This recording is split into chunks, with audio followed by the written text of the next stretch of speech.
Live है।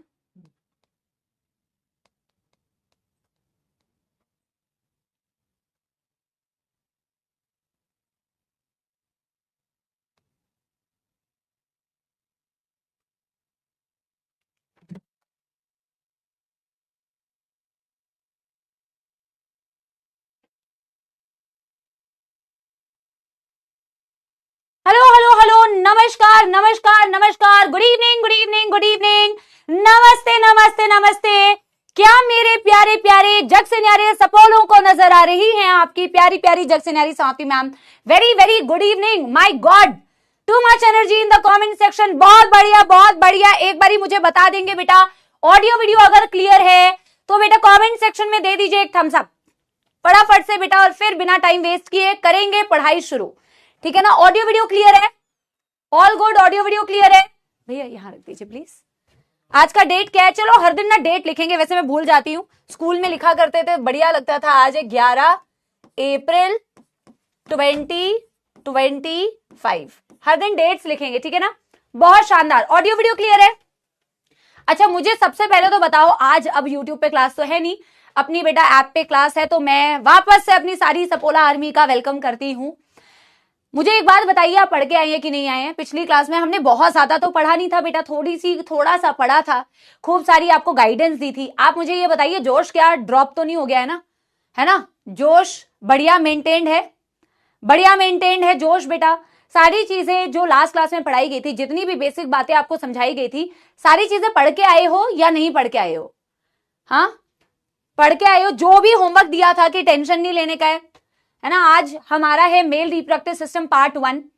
बेटा देखो, मैं शुरू करने जा रही हूं बिना टाइम वेस्ट किए, लेकिन मैं आप लोगों को एज अ टीचर हमेशा दिल वाली फीलिंग तो बेटा हमेशा आ जाती है कि यार बता देती हूं, ठीक है ना? इससे पहले कि बेटा वक्त कम पड़ जाए, तो अब बेटा नीट का एग्जाम आने वाला है, आप लोगों को तो पता ही है, 4 मई को नीट का एग्जाम है। तो मेरे जो अभी लास्ट ईयर के लक्ष्यंस थे, यकीन 2.0 के स्टूडेंट्स थे, डर तो लगता ही है बेटा, कल को आपका भी नीट होगा तो आपको भी थोड़ा सा डर तो लगेगा ही। मैं समझ रही हूँ, वो फीलिंग आती है, चाहे आपने बहुत अच्छे से भी पढ़ाई की हो ना, बहुत ज्यादा वो फीलिंग आती है। और अगर आपने पढ़ाई नहीं की है ना, तो आपको डर से ज्यादा अफसोस की फीलिंग आती है। तो आप बहुत अभी राइट टाइम पे बेटा हैं, आई एम टेलिंग यू। आप 2 महीने बाद ये रियलाइज करेंगे, आप 4 महीने बाद ये रियलाइज करेंगे। जितने देर में आप रियलाइज करेंगे, उतना कम टाइम आपके पास होगा कि चीजों को वापस से सही करने का। तो आप बहुत सही टाइम पे हैं। मैं बोल रही हूँ ना, 11th में जो हो गया वो किसकी रिस्पॉन्सिबिलिटी है? हमारी रिस्पॉन्सिबिलिटी कि सब कुछ तुम्हारा सेट कर देंगे। सही टाइम है। आप हर क्लास को बहुत बेटा सीरियसनेस के साथ में देखेंगे। प्लीज बेटा, कोई स्कोप ही नहीं है आपके पास कि आप एक दिन भी वेस्ट करो या एक दिन भी कल के ऊपर डालो, ठीक है ना? आपको बाद में रियलाइज होगा कि मैम सही कह रहे थे। कौन सा दिन था? 11 अप्रैल का दिन था। मैम बिल्कुल सही कह रहे थे कि हमारे पास कितना सारा टाइम है। 2 महीने बाद रियलाइज करोगे मैंने 2 महीने बर्बाद कर दिए। 2.0 कब आएगा? फिर रियलाइज करोगे 3.0 कब आएगा? आपको क्या वैसा करना है बेटा? आप मुझे सच सच बताओ, क्या आपको उस कैटेगरी में पढ़ना है बेटा? नहीं ना। आपको किस कैटेगरी वाला स्टूडेंट बनना है, जिसको इसलिए डर लग रहा हो कि यार बस बस अभी एक आ जाए नीट का एग्जाम और मैं फटाफट से नीट का एग्जाम अटेम्प्ट करूं? इस कैटेगरी में आपको रहना है, ठीक है ना? और उसके लिए बहुत जरूरी है बेटा, मैं जो डेली पढ़ा रही हूँ, आपके जितने भी टीचर्स आपको डेली पढ़ा रहे हैं बेटा, मैं आपको अगर फिजिकली जाके देख पाती कि तुम पढ़ रहे हो कि नहीं, तो फिर बेटा वो अलग बात होती। पर मैं देख नहीं सकती कि तू जाके पढ़ रहा है कि नहीं पढ़ रहा है, तू स्क्रीन के पीछे से सारी चीजें लिख रहा है कि नहीं लिख रहा है, जो मैम बोल रही है, एनसीईआरटी पढ़ रहा है कि नहीं पढ़ रहा है। अगर मेरे पास होता ना बेटा ये पॉसिबिलिटी, तो मैं तेरे घर आके चेक करके जाती। तो ये अपना टीचर आप खुद बनिए कि घर में आपको बिल्कुल भी ये नहीं कि कोई मुझे देख नहीं रहा है तो जो मर्जी मैं आए करूंगा, नहीं, है ना? आप प्लीज बेटा उसको ईमानदारी से करेंगे, ठीक है? मैं बस आपसे पूरे साल भर एक ही रिक्वेस्ट करूंगी कि जितना पढ़ाया जा रहा है ना क्लास में, उतने को तो सिंसियरली कर ले। एनसीईआरटी को रिवाइज कर ले, क्वेश्चन प्रैक्टिस जो क्लास में कराई जा रही है वो कर ले, टेस्ट दे दे, डीपीपी कर ले, दैट्स इट। जो तेरे को दिया जा रहा है बस तू वो सिंसियरली कर रहे। प्रॉमिस करते हो बेटा कि आप एटलीस्ट इतना करोगे? और मैं बता रही हूँ ना, तुम बेटा सच में अपने आप को तुम थैंक यू बोलोगे कि यार सच में मैंने 12वीं की पढ़ाई इतनी अच्छे से कर ली है ना, कि अब जब मैम क्लास में 11वीं का रिवीजन करा रही है ना, तो मेरे को लोड नहीं हो रहा है। क्योंकि एंड में आते आते तुझे बोर्ड भी देना है बेटा, है ना? तुझे 11th भी रिवाइज करनी है। तो बेटा अगर तुम 12वीं को भी बर्बाद करके चलोगे ना, तो तुम 11th को कैसे रिवाइज करोगे? फिर तुम बोर्ड्स के लिए अलग से थोड़ा सब्जेक्टिव की प्रैक्टिस कैसे करोगे? वो टाइम भी तो तुम्हें चाहिए ना बेटा। तो वो बहुत अच्छे से कर पाओ, इसके लिए 12वीं जो चल रही है ना बेटा, उसको तो मतलब 200% अच्छे से करना है। प्रॉमिस है। बस 5 मिनट हो गए हैं, इससे ज्यादा मैं कुछ नहीं बोलूंगी बेटा। अगर तेरे अंदर ईमानदारी है ना और तू मैम की बात पे भरोसा रख रहा है तो बेटा बस इतनी मोटिवेशन तेरे लिए काफी है, ठीक है ना। शुरू करें फिर बेटा फुल जोश और फुल एनर्जी के साथ में आज का lecture mail reproductive system part 1। आप बिल्कुल इसको सिंसियरली क्लास में सुनेंगे। आप लोगों के सारे कमेंट्स मैंने यूट्यूब पे पढ़े थे, आप लोगों ने एक एक चीज को मेरे अप्रिशिएट आपने जो किया है कि मैम आप हर वर्ड का मतलब बता रहे हो, आप एनसीईआरटी को अच्छे से क्लियर करते हुए चल रहे हो आप क्लास में। बिल्कुल वैसा ही टीचिंग है बेटा, हम क्लास में वैसे ही टीचिंग करेंगे कि आपको एक एक शब्द का मतलब समझ में आए, चाहे वो कितना भी छोटा हो। एनसीईआरटी की एक एक चीज क्लास में कवर होगी, एक एक डायग्राम बिल्कुल धीरे धीरे बनाएंगे, आपको समय देंगे कि आप बनाएं और क्लास में ही लर्न करें। तो शुरू करते हैं बेटा। आज के टॉपिक से पहले मेरे पुराने सपोले बताएंगे कि शुरुआत होने वाली है इस सीजन की पहली समाप्ति एक्सप्रेस। अपनी कुर्सियों की पेटी बांध ली जाए, अपनी नोटबुक्स को बंद कर लिया जाए, क्योंकि हम करने वाले हैं बेटा पिछली क्लास का सुपर्ब क्विक रिवीजन, ठीक है ना। जो नए बच्चे हैं उनको मैं बता दूं, समाप्ति एक्सप्रेस में हम बहुत क्विक रिवीजन करते हैं बेटा।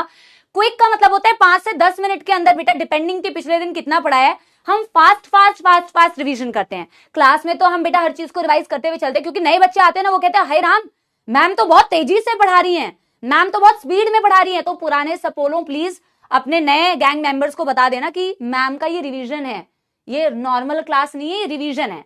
तो ये मत सोचना कि ये मतलब मैम इतना फास्ट पढ़ा रही है, दिस इज रिवीजन। तो शुरू करें बेटा समाप्ति express quick revision last class का। आप लोग तैयार हैं, रेडी है ना, तैयार है ना? चलो शुरू करते हैं बेटा, मेरे साथ साथ में बोलना। पिछली क्लास में हमने पढ़ा ह्यूमन रिप्रोडक्शन का मतलब क्या होता है। मैम हमने ह्यूमंस की बात की, हमने रिप्रोडक्शन की बात की। रिप्रोड्यूस करने का मतलब मैम ने कहा था कि वापस से प्रोड्यूस करना, मतलब बच्चे पैदा करना, आम भाषा में ऑफस्प्रिंग्स प्रोड्यूस करना। ऑफस्प्रिंग प्रोड्यूस करना बेहद जरूरी है जनरेशन की कंटिन्यूटी के लिए, सर्वाइवल के लिए, अपनी जीन्स बेटा आपके धरती पे रहे उसके लिए बहुत जरूरी है रिप्रोडक्शन करना। यही हमारा अल्टीमेट एम है। जब हम ह्यूमंस की बात करते हैं तो मैम ह्यूमंस सेक्सुअली रिप्रोड्यूसिंग होते हैं। हम लोग गैमीट फॉर्मेशन करते हैं, मेल गैमीट्स होते हैं हमारे पास, टेस्टिस से प्रोड्यूस होता है, फीमेल गैमीट होती है अपने पास बेटा, ओवरी से प्रोड्यूस होती है, ओवा, और मेल और फीमेल गैमीट्स बनते हैं। फिर बेटा इवेंचुअली इससे आगे जाके बेटा जाइगोट बनता है, फर्दर बेटा रिप्रोडक्शन। इस तरीके से जब गैमीट फॉर्मेशन के थ्रू होती है तो हम सेक्सुअल रिप्रोडक्शन कहते हैं।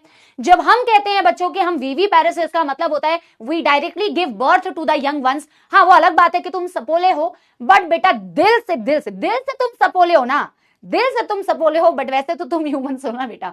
तो हम अंडा नहीं देते बेटा कबूतर के जैसे, मुर्गी के जैसे, हम बेटा डायरेक्टली यंग वंस को बर्थ करते हैं, तो हम हो गए वीवी पैरिस। मैंने बोला कि यार रिप्रोडक्शन करने के लिए कुछ सीरीज ऑफ इवेंट्स होते हैं ह्यूमन रिप्रोडक्शन में। सबसे पहले बच्चा ऑफस्प्रिंग प्रोड्यूस करना है तो भैया गैमीट फॉर्मेशन होना चाहिए। शब्द को तोड़ के देखिए, गैमीटोजेनेसिस हमने कहा था। गैमीटो का मतलब होता है गैमीट, जेनेसिस का मतलब होता है जनरेशन, गैमीट्स की जनरेशन इज गैमीटोजेनेसिस। जब मैं यही गैमीट की जनरेशन बच्चा फीमेल्स में बोल रही हूं तो उसे oogenesis कहते हैं, जो पूरा प्रोसेस चैप्टर में पढ़ेंगे। ओवा का formation that is oogenesis, sperm का प्रोडक्शन दैट इज स्पर्मेटोजेनेसिस। इन दोनों को मिला के हमने बोला गैमीटोजेनेसिस। सबसे पहले तो गैमीटोजेनेसिस होने की जरूरत है।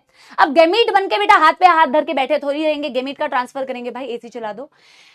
ट्रांसफर ऑफ द गैमीट, हमारे केस में हम कहते हैं कि male gamete sperm is transferred into the female reproductive tract. इसी ट्रांसफर को हमने सेकंड स्टेप बोला था इंसेमिनेशन। बोलो हाँ या ना, इंसेमिनेशन बोला था।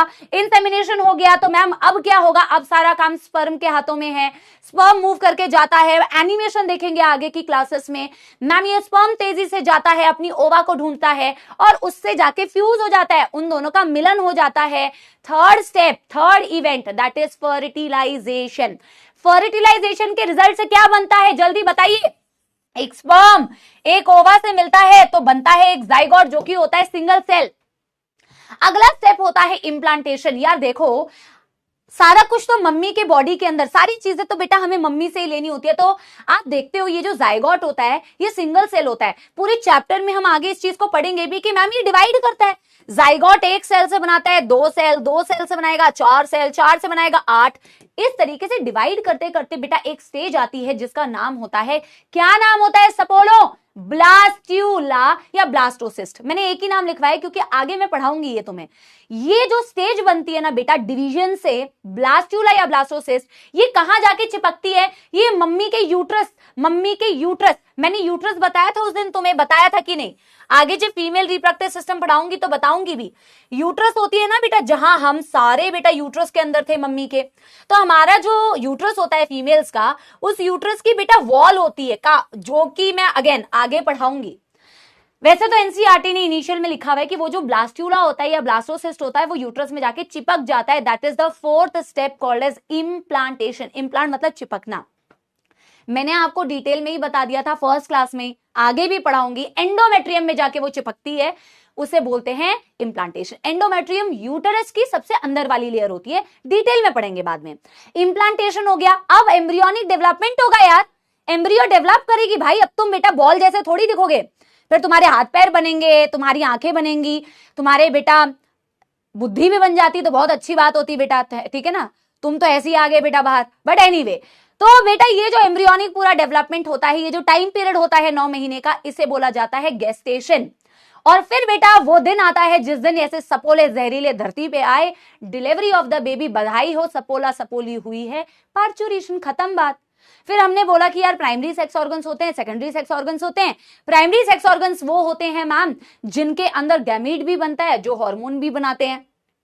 गैमीट भी बनाता है, हार्मोन भी बनाते हैं। जैसे कि बेटा हमने पढ़ा मेल्स के केस में टेस्टिस होती है प्राइमरी सेक्स ऑर्गन, उसमें स्पर्म भी बनता है और वो हार्मोन्स भी बनाते हैं, टेस्टोस्टेरोन नाम का, इसलिए वो प्राइमरी सेक्स ऑर्गन है। ओवरी फीमेल में प्राइमरी सेक्स ऑर्गन है क्योंकि उसमें गैमीट बन रहा है। गैमीट क्या होता है? ओवा बन रहा है, कैसे बन रहा है वो तो पढ़ेंगे। और वो हार्मोन भी बनाता है। हार्मोन क्या होता है? ईस्ट्रोजन, प्रोजेस्टेरोन, इनके बारे में भी पढ़ेंगे आगे। और सेकेंडरी सेक्स ऑर्गन को सेकेंडरी इसलिए बोलते हैं ना यार, ये ना सेकेंडरी है। हम जीवन में भी तो बोलते हैं ना ये मेरा प्राइमरी कोर ग्रुप है दोस्तों का, बड़ा इंपॉर्टेंट। बट सेकेंडरी भी बेटा इंपॉर्टेंट होते हैं। सेकेंडरी डायरेक्टली गैमीट या हार्मोन नहीं बना रहे, बट वो बेटा रिप्रोडक्शन में हेल्प कर रहे हैं किसी ना किसी तरीके से। या तो उस गैमीट को ट्रांसफर करने में हेल्प कर रहे हैं, स्टोर करने में हेल्प कर रहे हैं, है ना, या प्रेगनेंसी में हेल्प कर रहे हैं। ऐसे कोई भी स्ट्रक्चर जो बाकी रिप्रोडक्शन के एस्पेक्ट को सपोर्ट करते हैं बट गैमीट नहीं बनाते, हार्मोन नहीं बनाते। जैसे आज आप मेल्स में पढ़ोगे कुछ स्ट्रक्चर्स बेटा, वास्ट डिफरेंस, एपिडिडाइमिस। फीमेल में आपको पढ़ाऊंगी मैं fallopian tube, uterus, cervix, vagina, etcetera etcetera. किसी भी सपोले को कोई दुख दर्द समस्या अगर नहीं है और समाप्ति एक्सप्रेस अगर बेटा हो चुकी है हमारी बेटा, यही खत्म, ठीक है ना, तो कर दीजिए बेटा। क्या कर दीजिए बेटा? कुछ भी कर दीजिए बेटा, एक दिल बना दीजिए यार, जो मन में आए वो कर दीजिए, ठीक है ना। और अब बेटा कमेंट्स बिल्कुल आपको नहीं करने हैं अनटिल एंड अनलेस मैं आपसे पूछूं। मेल रिप्रोडक्टिव सिस्टम शुरू नहीं करूंगी, सबसे पहले कुछ मैं रिप्रोडक्टिव इवेंट्स के बारे में अगेन बेसिक्स पढ़ाऊंगी, उसके बाद शुरू करूंगी। अब बेटा जब भी आपसे क्वेश्चन पूछा जाएगा तभी आप कमेंटबाजी करेंगे, आप प्लीज कमेंट्स में हाथ मत रखिए, ठीक है ना। समाप्ति एक्सप्रेस डन डनाडन डन हो गया, क्लियर एकदम आप लोगों का। अब बेटा सुनिए एक बात, मेरी बात सुनिए। मैं हर दिन क्या करूंगी ना बेटा, ये जो 10 मिनट का या 5 मिनट का जितना भी समाप्ति एक्सप्रेस है ना, उसकी क्लिप कटवा के अलग से मैं आप लोगों के लिए ना वो प्रोवाइड कर दूंगी। किसी भी इंसान को, किसी भी इन सपोले को अगर रिवाइज करना है ना, तो आप उस 5 मिनट के रिवीजन से रिवाइज कर सकते हैं। तो मैं अलग से एक क्लिप कटवा के बैच में डलवा दूंगी आप लोगों के लिए, ये बात क्लियर है। अब आप बिल्कुल कॉमेंट्स नहीं करेंगे, फोकस करेंगे। एनसीईआरटी खरीद लिया आप लोगों ने, नोटबुक तो आपके पास होगी, अब आपका दिमाग खुला होना चाहिए, आंखें खुली होनी चाहिए। Everybody seat straight. जिसको नींद आएगी, नींद आनी नहीं चाहिए वैसे तो बेटा, पानी का ग्लास रखिए और बेटा सामने पीते रहिए। अब फुल ऑन सिर्फ और सिर्फ पढ़ाई होगी, ठीक है ना। शुरू करते हैं बेटा, भैया वहीं रख दीजिए प्लीज। तो शुरू करते हैं बेटा आज का टॉपिक। आज हमें करना है मेल रिप्रोडक्टिव सिस्टम, बहुत इजी है। इस चैप्टर में बेटा हमें पता है कैसे पढ़ना है, अभी मैं आपको बता देती हूं सीक्वेंसिंग। हम सबसे पहले मेल से रिलेटेड जितनी भी चीजें हैं वो सबसे फर्स्ट पढ़ेंगे। जैसे मेल रिप्रोडक्टिव सिस्टम कर लिया, मेल में फिर रिप्रोडक्टिव सिस्टम करने के बाद अब रिप्रोडक्टिव सिस्टम में सब कुछ कवर कर लेंगे। फिर स्पर्म का स्ट्रक्चर देख लेंगे, स्पर्मेटोजेनेसिस पढ़ेंगे, हार्मोन्स का कॉन्सेप्ट देखेंगे मेल्स में। जब मेल्स का टॉपिक खत्म हो जाएगा फिर फीमेल्स में आगे बढ़ेंगे। फीमेल रिप्रोडक्टिव सिस्टम पढ़ेंगे, फीमेल से रिलेटेड मेंस्ट्रुअल साइकिल पढ़ेंगे, फीमेल से रिलेटेड oogenesis पढ़ेंगे, फीमेल से रिलेटेड मैमरी ग्लैंड पढ़ेंगे। जब फीमेल का भी खत्म हो जाएगा तो अब मेल फीमेल का जब हमारा क्लियर हो जाएगा फिर फर्टिलाइजेशन पढ़ेंगे, ठीक, फिर फर्टिलाइजेशन पढ़ेंगे, प्रेगनेंसी कैसे होती है, डिविजन्स कैसे होता है, इम्प्लांटेशन कैसे होती है, गेस्टेशन कैसे होती है, एम्ब्रियोनिक डेवलपमेंट कैसे होती है और पार्चुरेशन कैसे होती है, वो लास्ट में पढ़ेंगे। ये मामला क्लियर है आप लोगों का? तो पहले हमें मेल के बारे में पढ़ना है, फिर फीमेल के बारे में पढ़ना है, फिर फर्टिलाइजेशन और आगे की डेवलपमेंट के बारे में हमें पढ़ना है। एक और बेसिक बात जो पिछली क्लास में रह गई थी उसके बारे में थोड़ा सा बेटा पहले पढ़ते हैं और फिर हम नया टॉपिक स्टार्ट करेंगे, ठीक है ना बेटा? फीमेल और मेल के रिप्रोडक्टिव इवेंट्स में कुछ बेसिक डिफरेंसेस होते हैं।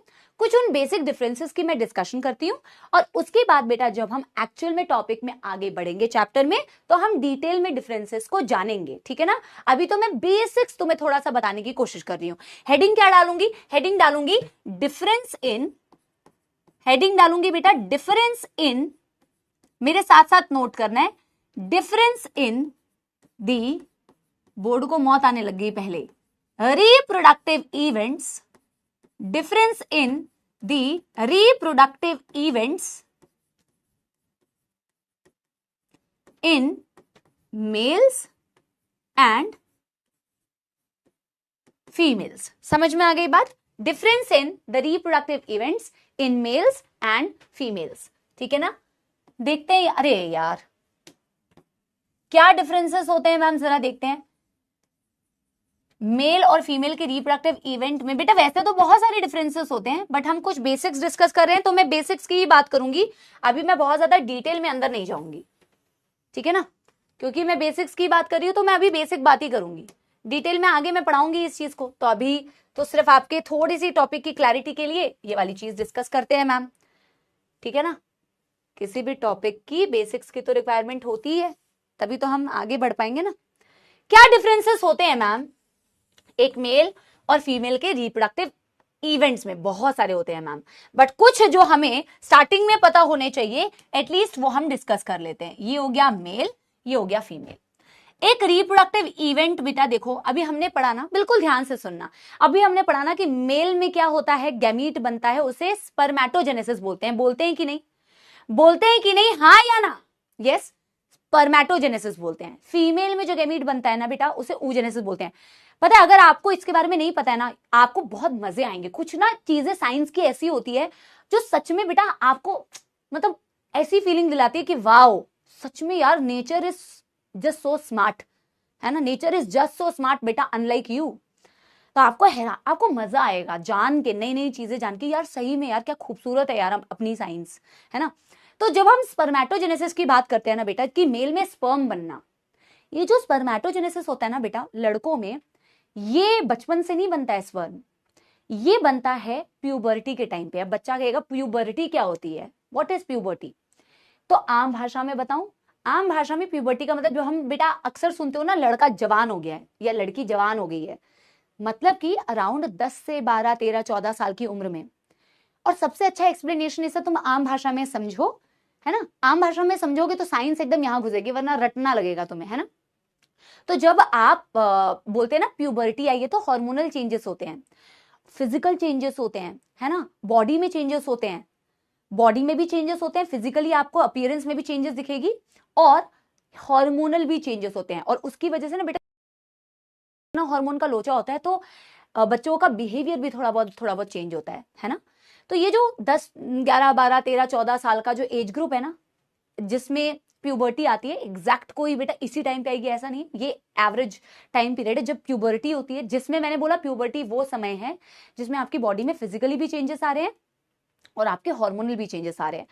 लड़कों में एक्चुअल में ना बेटा प्यूबर्टी के टाइम पे स्पर्म बनना स्टार्ट होता है। कोई दुख दर्द समस्या तो नहीं, ठीक है ना? क्या वह लैग हो रहा था क्या? लैग हो रहा था क्या? अच्छा चेक करा लेती हूँ, लैग हो रहा था, चलो मैं चेक करा ले रही हूँ, चेक करा रहे। ओके ओके ओके, टेंशन ना लो, थोड़ा सा लैग हो रहा था, एक बार चेक करा लो, ठीक है ना? आपको पता है ना किससे कोऑर्डिनेट करके चेक कराना है, चेक करा लो, ठीक है? अभी आई थिंक इट्स फाइन, है ना? ठीक है, अभी सुनो। तो अच्छा नो लैग, हमने चेक करा लिया। तो क्या बोल रहे हैं बेटा कि लड़कों में प्यूबर्टी के टाइम पे वो स्पर्म बनना चालू होते हैं और एक बार चालू हो गए ना तो वो बनते रहते हैं। Even in older man, old man में भी स्पर्म बनते रहते हैं। पहला पॉइंट लिख रही हूं ये, ठीक है ना? मैं लिख रही हूं इन मेल्स इन मेल, मैंने किस चीज को बोला? स्पर्मेटोजेनेसिस की बात बोली। स्पर्मेटोजेनेसिस इन मेल्स, स्पर्मेटोजेनेसिस यानी कि स्पर्म की production, spermatogenesis starts at puberty,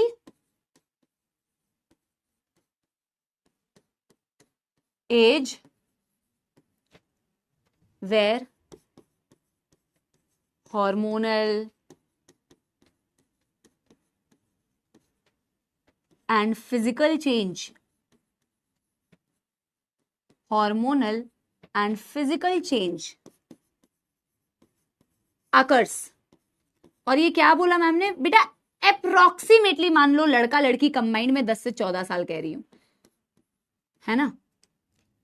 starts at puberty and continues even in older man, continues even in the older man. लेकिन फीमेल्स में आप ये जान के हैरान हो जाओगे, अगर आप पहली दफा पढ़ रहे हो, आपको पता है बेटा, फीमेल्स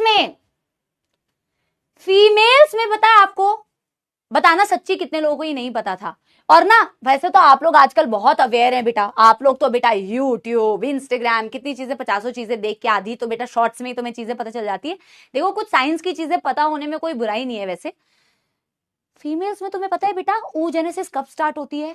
कैन यू इमेजिन कि एक लड़की जब मदर के यूट्रस के अंदर होती है ना बेटा, सोचो जब वो एम्ब्रियो होती है, एम्ब्रियोनिक लाइफ में ही oogenesis चालू हो जाती है। स्टार्ट कब होती है? एम्ब्रियोनिक लाइफ में ही चालू हो जाती है। लड़कों में चालू होने में कितना वक्त लगा बेटा? प्यूबर्टी, बर्थ नहीं, एम्ब्रियो, बिफोर बर्थ, लड़की पैदा भी नहीं हुई, एम्ब्रियोनिक लाइफ में ही चालू हो जाती है। और क्योंकि इतने पहले चालू हो गई ना बेटा, इसीलिए वो खत्म भी पहले हो जाती है। आप सबने बेटा सुना है, आम भाषा में आपने पीरियड्स सुना होगा, सुना है? सब लोगों ने सुना है ना? अगर नहीं सुना है तो बेटा सुना होना चाहिए था, क्योंकि ये तो सेक्स एजुकेशन है, बेसिक एजुकेशन है, आपको होना चाहिए और मैं पढ़ाऊंगी भी आगे। तो फीमेल्स में हर महीने पीरियड्स होते हैं, है ना, जहां मेंस्ट्रुअल ब्लड जो होता है फीमेल से बॉडी के बाहर आता है। पढ़ाऊंगी, इस पूरे प्रोसेस को पढ़ाऊंगी। तो मेंस्ट्रुअल साइकिल बोलते हैं इसको, साइंस में अभी आप पढ़ोगे उसे मेंस्ट्रुअल साइकिल बोलते हैं। तो फीमेल्स में ना बेटा ये मेंस्ट्रुअल साइकिल लाइफ लॉन्ग, जीवन भर नहीं चलती है। ये जो पीरियड्स हम बोल रहे हैं, ये जो मेंस्ट्रुअल साइकिल हम बोल रहे हैं ना बेटा, ये मेंस्ट्रुअल साइकिल एक उम्र में स्टॉप हो जाती है, एक उम्र के बाद स्टॉप हो जाती है। ये पीरियड जिंदगी भर नहीं चलते। तो जिस एज में बेटा फीमेल्स में पीरियड्स आना बंद हो जाते हैं ना, या मेंस्ट्रुअल साइकिल बंद हो जाता है, उस एज को हम, उस टाइम को, उस चीज को हम बोलते हैं मेनोपॉज। पॉज मतलब रुक गया। क्या आपको मेरी ये बात समझ में आई? मैं डिटेल में आगे पढ़ाऊंगी, मैं डिटेल में आपको ये पढ़ाऊंगी क्यों होता है, कैसे होता है। भाई इतनी क्यूरियोसिटी आगे आपकी क्लियर होगी। मेरी बात समझ में आई? मेनोपॉज, पॉज मतलब रुक गया। क्या रुक गया बेटा? मेंस्ट्रुअल साइकिल मतलब पीरियड्स। जब पीरियड्स रुकते हैं ना बेटा, उसी वक्त में आप कहते हो, मतलब फीमेल्स में ये जो oogenesis है वो उसी वक्त रुक जाता है। तो मैं आपको एक्सप्लेन करूंगी ऐसा क्यों। अभी आप डिफरेंस लिख लो, अभी आप डिफरेंस लिख लो। हम कह रहे हैं इन फीमेल्स, फीमेल के केस में ma'am oogenesis starts in the embryonic life, जब वो मम्मी के यूट्रस के अंदर थी, बिफोर बर्थ, एम्ब्रियोनिक लाइफ में ही उसके अंदर से बेटा oogenesis स्टार्ट हो गई। यानी कि मैं लिख दे रही हूं बिफोर बर्थ। और लड़कों जैसा सीन नहीं है, लड़कों में तो स्पर्म बेटा बनते रहते हैं इवन ओल्ड एज में। लड़कियों में एग बनता रहता है, बनता नहीं रहता है बेटा, नहीं बनता रहता, रुक जाता है अराउंड बेटा। हम कहते हैं मेनोपॉज जब होती है तो oogenesis बेटा स्टॉप्स, ठीक है ना। Starts in the embryonic life and stops at menopause. मैं मेनोपॉज के बारे में आगे डिटेल में पढ़ाऊंगी, अभी सिर्फ बेसिक्स बता रही हूं। मैं मेनोपॉज के बारे में लिख दे रही हूं। When menstrual cycle stops, when menstrual cycle या periods जिसे आप कह रहे हो stops in female, मेनोपॉज उस टाइम को बोलते हैं। यहां तक किसी को कोई दुख दर्द समस्या अराउंड द एज ऑफ 50 होता है वो, बट मैं आपको डिटेल में बाद में पढ़ाऊंगी, अभी मैं वो नहीं पढ़ा रही हूं ना, वो टॉपिक नहीं पढ़ा रही हूं ना। किसी को यहां तक कोई दुख दर्द समस्या अगर नहीं है, जो बच्चे पढ़ रहे हैं, क्योंकि बेटा शुरुआत की क्लासेस में स्पैमिंग भी बहुत होती है ना, भर भर के लोग तो आते ही है ना बेटा देखने के लिए, ओ माय गॉड मैम की क्लास अटेंड करते हैं। तो जो पढ़ने वाला बच्चा है, जब मैं आपसे पूछूं कि बेटा हो गया है थम्स अप दे दो, तो आप मुझे एक बारी इशारे से बता दो कि हाँ मैम कर लिया है। इस स्लाइड में एक भी वर्ड में कोई प्रॉब्लम, एक भी वर्ड में कोई प्रॉब्लम?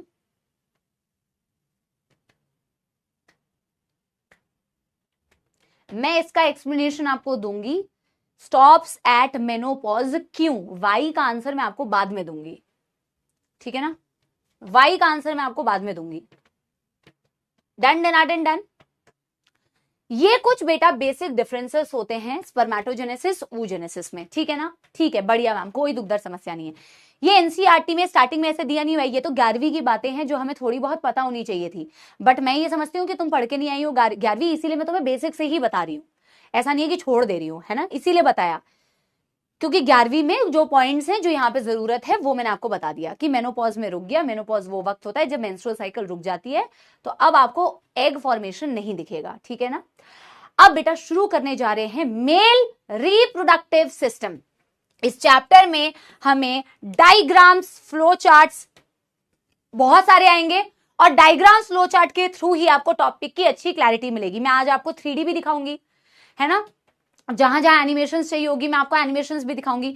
तो डायग्राम बेस्ड चैप्टर है, एक एक चीज तुम बेटा विजुअलाइज कर पाओगे अपनी आंखों के सामने ना, इमेजिन कर पाओगे कि हाँ मैम ने जो स्ट्रक्चर बताया वो ऐसे ऐसे ऐसे दिखता है, ठीक है ना। ठीक है भैया, पानी सारा इकट्ठा कर दिया भैया, भैया अभी तो 27 मिनट्स ही हुए हैं, रख दो भैया, कोई बात नहीं, कोई दिक्कत नहीं है, अब इतने पानी में मेरा सेट हो जाएगा ग्लास, ठीक है। तो बेटा अब हम शुरू करते हैं मेल रिप्रोडक्टिव सिस्टम को, ठीक है ना। सबसे पहले देखते हैं मेल रिप्रोडक्टिव सिस्टम होता कहां है। मेल रिप्रोडक्टिव सिस्टम या फीमेल रिप्रोडक्टिव सिस्टम, ये जो एरिया देख रहे हो ये ठीक है ना, मतलब कि एब्डोमेन वाला जो एरिया होता है और जो तुम्हारे थाई वाला एरिया है, थाई, उसके बीच में जो हिस्सा होता है उसे पेल्विस रीजन बोलते हैं, पेल्विस, ठीक है ना। जो तुम हिप वाला एरिया देख पा रहे हो, है ना, थाई और तुम्हारे एब्डोमेन के बीच में ये जितना भी हिस्सा है इसे बोलते हैं पेल्विस रीजन। तो इस पेल्विस रीजन में होता है बेटा मेल रिप्रोडक्टिव सिस्टम, ठीक है ना। It is located in the pelvis area. तुम्हारा एक भी शब्द डाउट ही नहीं रहेगा एनसीईआरटी का, एक भी शब्द नहीं बेटा, ठीक है ना। हम क्या कह रहे हैं, male reproductive system it is present, it is, heading डालो, it is present in the pelvis region, in the pelvis region. Male reproductive system is present in the pelvic region, ठीक है ना, yes। अब बेटा ये पेल्विस रीजन में जो mail reproductive system present है, इसमें क्या क्या होता है, तो हम इसकी एक फ्लो चार्ट बनाएंगे और हर एक पार्ट को पहले हम एक ओवरऑल डायग्राम से पढ़ेंगे, एक नहीं 2 डायग्राम से पढ़ेंगे, ताकि इसमें 70% क्लियर हो जाए, 80% क्लियर हो जाए और 20% दूसरे डायग्राम से क्लियर हो जाए। तो मेल रिप्रोडक्टिव सिस्टम में कौन कौन से पार्ट्स होते हैं और उसको डायग्राम से समझेंगे, फिर एक एक पार्ट को हम डिटेल में पढ़ेंगे, ठीक है ना। तो mail reproductive system is located in the pelvis region, ये बात तो सही है। एंड इट कंसिस्ट ऑफ, इसमें क्या क्या होता है जरा देखते हैं।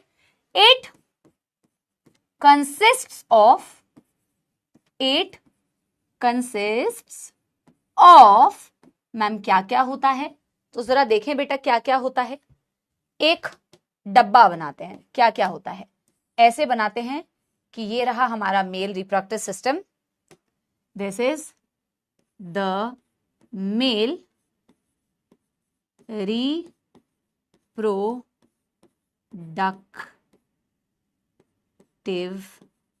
सिस्टम, है ना। इसमें क्या क्या होता है मैम, एरो से बनाते हैं।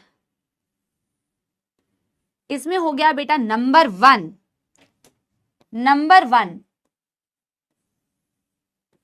टेस्टिस, नंबर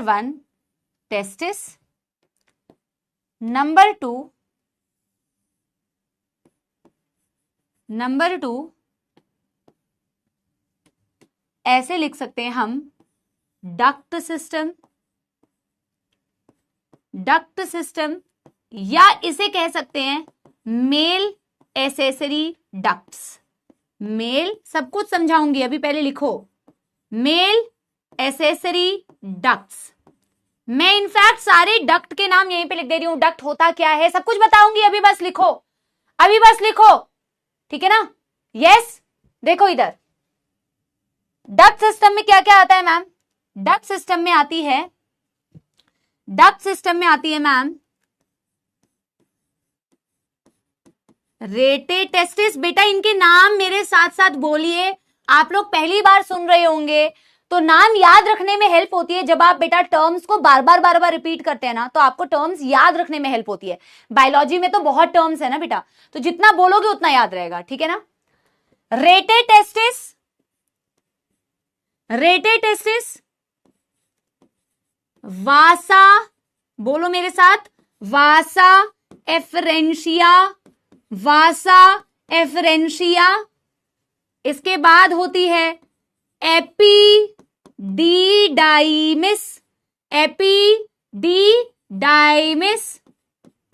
और इसके बाद होती है बेटा वास डिफरेंस। हर एक चीज को मैंने धीरे धीरे बोला है तो आपको याद रहना चाहिए। Rete testis, vasa efferentia, epididymis, vas deferens. This is duct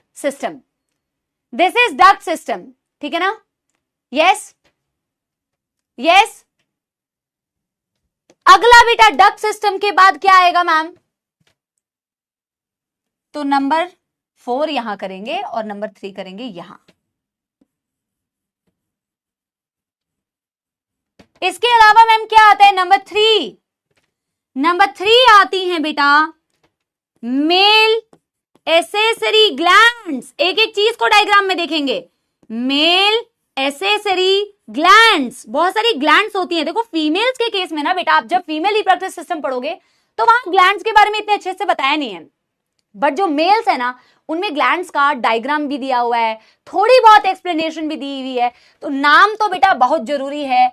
male accessory glands में बेटा हम पढ़ने वाले हैं क्या, मेल एसेसरी ग्लैंड्स में हम पढ़ेंगे, मेरे साथ बोलिए, नंबर 1 हम पढ़ने वाले हैं। अच्छा चलो नंबर 1 नंबर 2 नहीं लिखेंगे, ऐसे नंबर कुछ भी नहीं पढ़ेंगे। सेमाइनल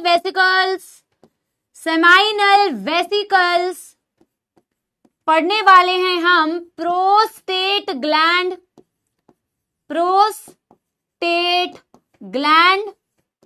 और नंबर 3 जो हमने लिखा नहीं है पर हम लिखने वाले हैं बल्बोयूरेथ्रल ग्लैंड, जिसे काउपर्स ग्लैंड भी बोलते हैं, मेरे साथ साथ आपको बोलना था, ठीक है। कोई दुखदार समस्या तो नहीं। और बेटा नंबर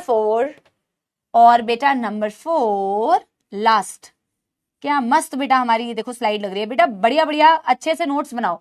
पता है अच्छे से नोट्स बनाने का ये मतलब नहीं होता है, अच्छे से इसीलिए बनाने के लिए बोल रही हूं क्योंकि बेटा पढ़ने का मन करता है, बाद में पता चले लास्ट में अपनी हैंडराइटिंग ही नहीं समझ में आ रही है। ऐसा होता है भाई, बहुत लोगों के साथ ऐसा होता है। नंबर 4 हो गया बेटा एक्सटर्नल जेनिटेलिया, और एक्सटर्नल जेनिटेलिया में आ गए हमारे पास पीनस और स्क्रोटम। पहले यहां तक कीजिए, डन, बढ़ेंगे फिर आगे, इसको डायग्राम से हम समझेंगे। अच्छे से बनाने का ये मतलब होता है ना कि कई बार ना आप इतने गंदे से बनाते हो कि आपको खुद ही की नोटबुक खोल के देखने का मन नहीं करता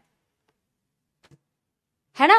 मेरे को जैसे पर्सनली बेटा अगर आप देखोगे ना, मेरा जो स्पेस होता है ना, I really want that space to be clean. मैं अपना पर्सनल अगर आपको बताऊं, मुझे ना गंदा अगर हो ना मेरे आसपास तो मैं कोई काम नहीं कर पाती। मैं अपनी पर्सनल आपको बात बता रही हूँ, मुझे करने का ही मन नहीं करता, जो काम करने का भी मन कर रहा होगा वो भी नहीं करता। जैसे ही मेरे आसपास सब कुछ साफ हो जाता है मजे आते हैं। तो मैं इसलिए ना कोशिश करती हूँ अपना आसपास का स्पेस क्लीन रखूं, उससे मैं चीजों को बेटर फोकस कर पाती हूँ। तो यूजुअली ऐसा होता है जब नोटबुक में, हो सकता है बेटा हर किसी के लिए एप्लीकेबल ना हो, बट ये वर्क करता है जब आपकी चीजें थोड़ी ऑर्गेनाइज्ड होती है ना। जहां स्टडी टेबल में पढ़ रहे हो वो थोड़ा साफ सुथरा होता है तो पढ़ने में ज्यादा मन लगता है। साफ सुथरा आई एम सेइंग, वैसी नोटबुक भी थोड़ी साफ सुथरी होती है ना तो पढ़ने में थोड़ा बेटर होता है। वरना फिर टॉपर्स नोट ढूंढते हो और टॉपर नोट्स तो कुछ होते नहीं है ना बेटा। टॉपर जरूर होते हैं, टॉपर्स के नोट्स कुछ नहीं होते बेटा, वो तो तुम्हारे खुद के नोट्स होते हैं। कोई दिक्कत तो नहीं? सेम मैम बिल्कुल सही बेटा। यहां तो ऐसे भी कोई दिक्कत नहीं होनी चाहिए, तो मैंने अभी आपको बताया ही क्या है। मैंने आपको सिर्फ इतना बताया कि मेल रिप्रोडक्टिव सिस्टम में हमें क्या क्या पढ़ना है। एक टेस्टिस होता है हमारे पास जो प्राइमरी सेक्स ऑर्गन है। ये क्या है? ये हमारा क्या है? ये हमारा प्राइमरी सेक्स ऑर्गन है मैम। गैमीट बनाता है, गैमीट के साथ साथ मैम हॉर्मोन्स भी बनाता है। ये तो प्राइमरी सेक्स ऑर्गन है। इसके बाद हमें डक्ट सिस्टम के बारे में पढ़ना है, एसेसरी डक्ट्स। आगे पढ़ोगे कि इसका काम क्या होता है। वैसे तो जिसका नाम ही डक्ट है बेटा, डक्ट का मतलब होता है पाइप जैसा स्ट्रक्चर। पाइप मतलब किसी चीज को एक जगह से दूसरी जगह लेके जाने में हेल्प कर रही होगी। तो इसमें रेटिटेस्टिस आते हैं, वासा एफरेंशिया, एपिडिडाइमिस, वास डिफरेंस। इसके अलावा मैम क्या आता है? इसके अलावा आता है बेटा एसेसरी ग्लैंड्स। एसेसरी ग्लैंड्स में क्या क्या आते हैं बेटा? Seminal vesicles, prostate gland, bulbourethral glands, जिसको हम काउपर्स ग्लैंड भी बोलते हैं। ठीक है ना, इजी। और एक्सटर्नल जेनिटेलिया के बारे में भी मैं तुम्हें पढ़ाऊंगी। एक्सटर्नल जेनिटेलिया बेटा वो स्ट्रक्चर्स होते हैं जो एक्सटर्नल मतलब बाहर से, जेनिटेलिया मतलब जेनाइटल ऑर्गन्स जो आपको बाहर से विजिबल है, जिनको देख के आप पता कर सकते हैं मेल या फीमेल है। तो मेल्स में एक्सटर्नल जेनिटेलिया हो गया पीनस and scrotum. Female external genitalia के बारे में भी हम पढ़ेंगे आगे, पर अभी तो मेल के बारे में पढ़ रहे हैं। थम्स अप दे दीजिए अगर कोई दुखदर समस्या नहीं है। ठीक है ना? Yes yes everybody. अभी मैंने आपको इन सारे स्ट्रक्चर्स के बारे में कुछ भी नहीं बताया है। अभी तो मैं बताना चालू करूंगी। अभी तो मैंने सिर्फ आपको नाम बताया है बेटा। अभी तो I have said nothing, nothing at all. Thumbs up दे दीजिए अगर डन हो गया है। ठीक है ना? क्लियर है? बहुत बढ़िया। बनाए फिर ड्राइंग। थोड़ा सा आपको मैं बता दूं कि कौन सी ड्राइंग बनाने वाले हैं हम। एनसीईआरटी की ये वाली ड्राइंग हम बनाने वाले हैं। एक बारी बेटा अपनी अपनी एनसीईआरटी खोलो, बट इतना बेटा कचरा हम नहीं बनाएंगे अंदर, क्योंकि हम तो इंडिविजुअली एक एक स्ट्रक्चर को पढ़ने वाले हैं। तो ये जो बेटा गंदा सा बनाया हुआ है ना अंदर, जो तुम्हें कतई समझ नहीं आएगा एनसीईआरटी को देख के, मैं एक टेस्टिस का अलग से डायग्राम तुम्हें बना के बताऊंगी। ठीक है ना? तो इससे घबराना मत कि मैम ये क्या बना के दिखाया हुआ है। लेकिन डायग्राम हम कुछ कुछ ऐसा बनाने वाले हैं। अगर एग्जैक्टली ऐसा बनाओगे तो तुम्हें लोकेशन या पोजीशन कभी समझ ही नहीं आएगी। सो दिस फिगर 3.1b मैं इसको तुम्हें अभी बना के बताने वाली हूं। ठीक है ना? तो आप क्या करेंगे बेटा, इसको बनाने के लिए ना कॉपी को लैंडस्केप में कन्वर्ट कीजिए। हम बनाने वाले हैं section of male reproductive system. हम बनाने वाले हैं section of male reproductive system, section of male reproductive system, section of male reproductive system. Pencil से बनाना, रीजन ये है कि बेटा मेरा तो बोर्ड है, मेरे से कोई चीज इधर उधर होगी तो मैं तो बेटा मिटा दूंगी। तुम पेंसिल से ना बना के बेटा, वैसे भी डायग्राम्स तो कभी भी बोर्ड में भी बनाओगे तो हमेशा पेंसिल से बनाना है। ठीक है ना? हाँ चलिए, अब मैं तुम्हें बता देती हूँ लैंडस्केप का क्या मतलब है। लैंडस्केप का मतलब है अगर कोई चीज तुम नोटबुक में ऐसे लिख रहे थे, अब ऐसे टर्न कर लो, ऐसे टर्न करके ऐसे पेज में बोलना दिस इज लैंडस्केप। जिन बच्चों को नहीं पता है, अभी तक ऐसे ऐसे लिख रहे थे ना, इसे पोर्ट्रेट कहते हैं, इसे बेटा लैंडस्केप कहते हैं। हाय तौबा, नर्सरी में आ गई हूं लग रहा है मैं। ठीक है ना? चलिए करते हैं बेटा लैंडस्केप में मेल रिप्रोडक्टिव सिस्टम। देखो एनसीईआरटी के एक लाइन भी रीड करा देती हूँ। एनसीईआरटी ने क्या लिखा हुआ है? Mail reproductive system is located in the pelvis region. देखो हो सकता है ना मेरे पास पुरानी वाली एनसीईआरटी का स्क्रीनशॉट हो, तो 3.1a b जो भी लिखा हुआ है, तुम्हारे पास नई एनसीईआरटी हो तो उसका लोड मत लेना। तुम्हारे पास नई एनसीईआरटी है ना, 2024 2025 वाली एडिशन लेना, और नई एनसीईआरटी में एग्जैक्ट सेम डेटा है, जहां जो चेंजेस होंगे वो मैं तुम्हें बता दूंगी, ठीक है ना। तो एनसीईआरटी क्या कहती है, mail reproductive system is located in the pelvis region, इसमें होती है 1 पेयर ऑफ टेस्टिस, इसमें होती है एसेसरी डक्ट्स, इसमें होती है ग्लैंड्स, इसमें होती है एक्सटर्नल जेनिटल। यानी हाफ पेज में नहीं करना है, फुल पेज में करना है, क्योंकि बहुत सारी चीजें हम लिखेंगे। कंजूस मत बनो, कंजूसी की भी एक सीमा होती है, ठीक है ना। हाफ पेज, नंबर भी आधा ही आएगा, फिर कहना आधे नंबरों के लिए तो टीचर के पीछे रोने लगते हो, लड़कियां तो खासकर, ठीक है ना। Half marks ma'am, half marks ma'am, मैंने पूरा ही लिखा है मैम, आपने मेरे 0.5 काट लिए मैम। चढ़ी रहेंगी एकदम टीचर के ऊपर। टीचर भी ना बेटा लड़कियों के नंबर काटने से पहले 100 बार सोचते होंगे भैया इसका आधा नंबर मैं नहीं काटूंगा।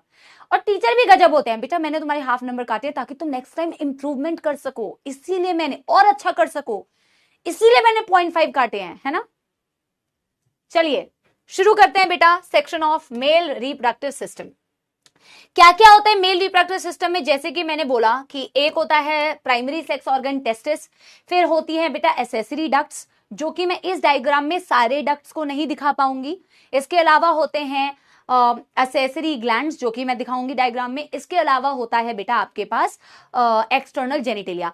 तो 2 डायग्राम से बनाएंगे, अभी एक डायग्राम बना रही हूं, इसके बाद दूसरा डायग्राम बनाऊंगी, ठीक है ना। यस चलिए सही है मैम, ऐसा ही करती हैं। चलिए मैं तो बता रही हूं ना बेटा एक्सपीरियंस से। बनाए शुरू करें तो डायग्राम ऐसा सा कुछ बनेगा, इतने इतने स्पेस में, और फिर लेफ्ट राइट लेबलिंग भी करेंगे। टंग ट्विस्ट हो रहा है मैम का। शुरू करते हैं बेटा, शुरू करते हैं। तो सबसे पहले मैं बताना चाहूंगी कि मेल्स के पास होते हैं प्राइमरी सेक्स ऑर्गन। बेटा सुनो सुनो, समझना है, लिखवा तो मैं सारा दूंगी, नोट्स तो तुम्हारे पास पीडीएफ भी आ जाएंगे, मैं तुम्हें लिखने का टाइम भी दूंगी, लेकिन सबसे इंपॉर्टेंट क्या है, जो मैम बोल रही है ना वो समझना। एक एक चीज मैं बार बार बताऊंगी, आप समझना बहुत अच्छी तरीके से और बनाते भी जाना। और 2 डायग्राम्स बनाएंगे तो बिल्कुल क्लियर हो जाएगा। सिर्फ छापना नहीं होता बेटा, दोनों चीजें इंपॉर्टेंट है, ठीक है ना। अभी हम बना रहे हैं, जो भी चीजें मैं बोल रही हूं ना, जो भी चीजें आपको लिखवानी होंगी मैं नेक्स्ट पेज में लिखवाऊंगी, उसकी टेंशन नहीं लेना, ठीक है ना। मेल्स में होता है बेटा 2 टेस्टिस।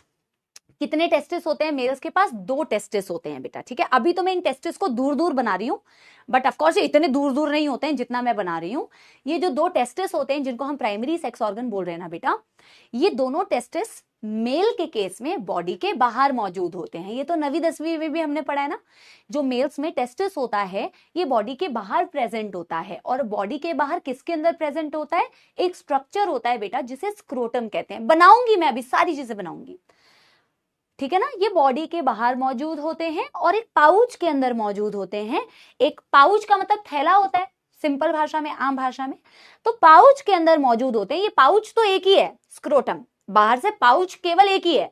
उस पाउच के अंदर ऐसे 2 टेस्टिस मौजूद होते हैं, ओवल, 2 ओवल शेप्ड टेस्टिस मौजूद होते हैं। तो मैं तो अभी दूर दूर टेस्टिस बना रही हूं क्योंकि मुझे आपको बेटा एक एक स्ट्रक्चर को समझाना है ना। तो यहां पे मैं बना रही हूं बेटा ये एक टेस्टिस,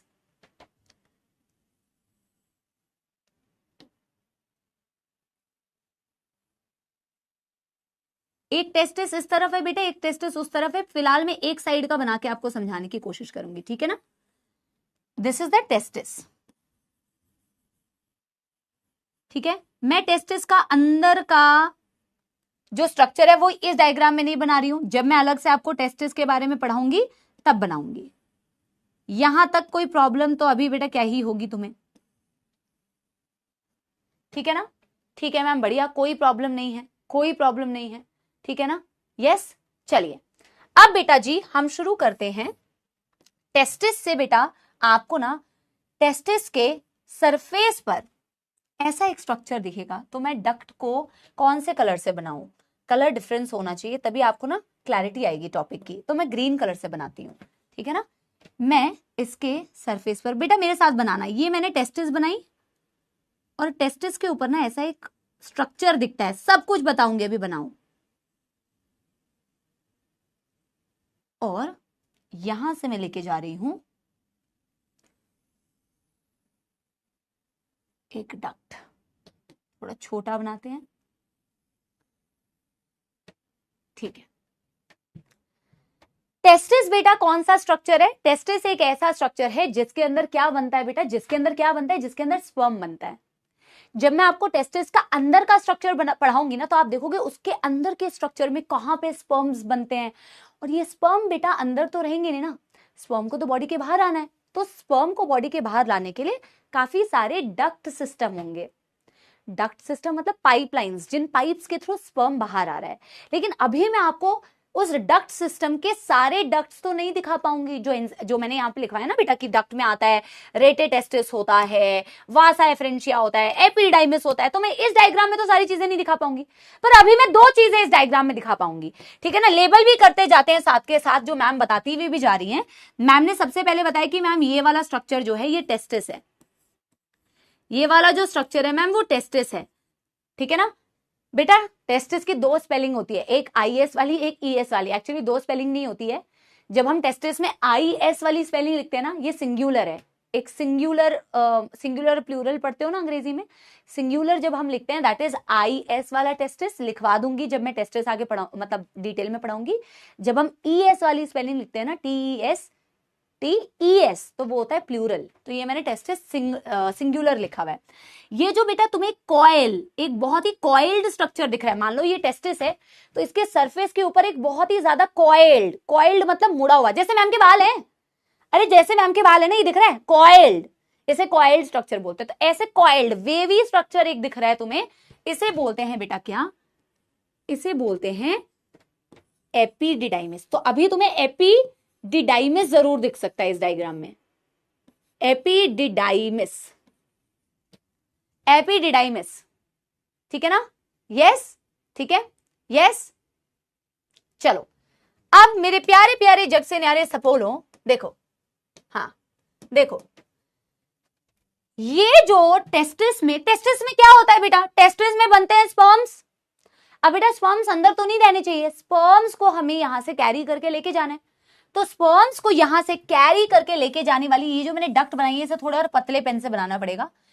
स्पर्म को टेस्टिस से यहां से कैरी करके लेके जाने वाली ये जो डक्ट मैंने एक्चुअल में बनाई थी ना बेटा, ये जो डक्ट मैंने एक्चुअल में बनाई थी, जो स्पर्म को यहां से टेस्टिस से कैरी करके लेके जाएगी, एक तो बेटा ये एपिडिडाइमिस तुम्हें दिख रही है, ये भी डक्ट सिस्टम का ही पार्ट है, मैं डिटेल में आगे पढ़ाऊंगी। और ये जो तुम्हें डक्ट दिख रही है ना बेटा, जो स्पर्म को यहां से कैरी करके लेके जा रही है, इसको बोला जाता है वैस डिफरेंस।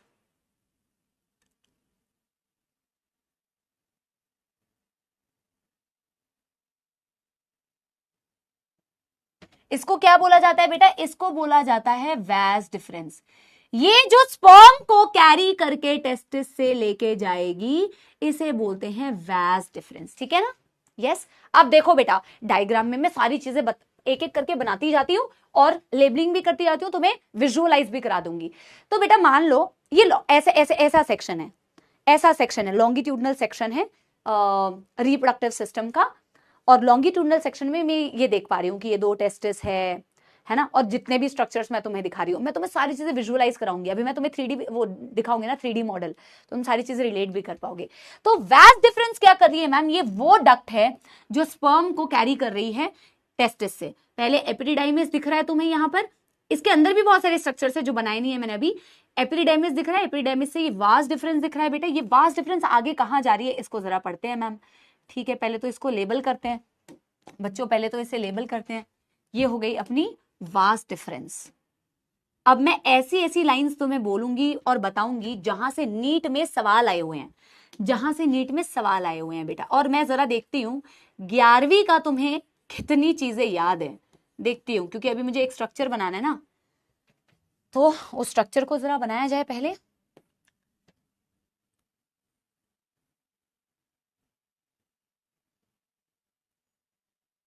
फिर तुमसे सवाल पूछा जाएगा। ये मैं एक स्ट्रक्चर बना रही हूं,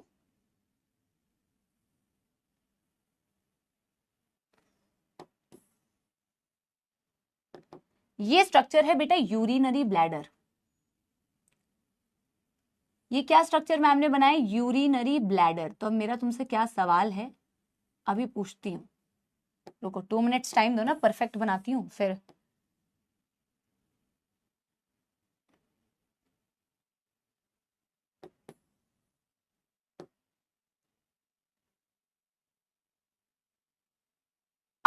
अब बेटा मैं चैट्स ऑन कर रही हूं, मैं तुमसे एक क्वेश्चन पूछना चाह रही हूं।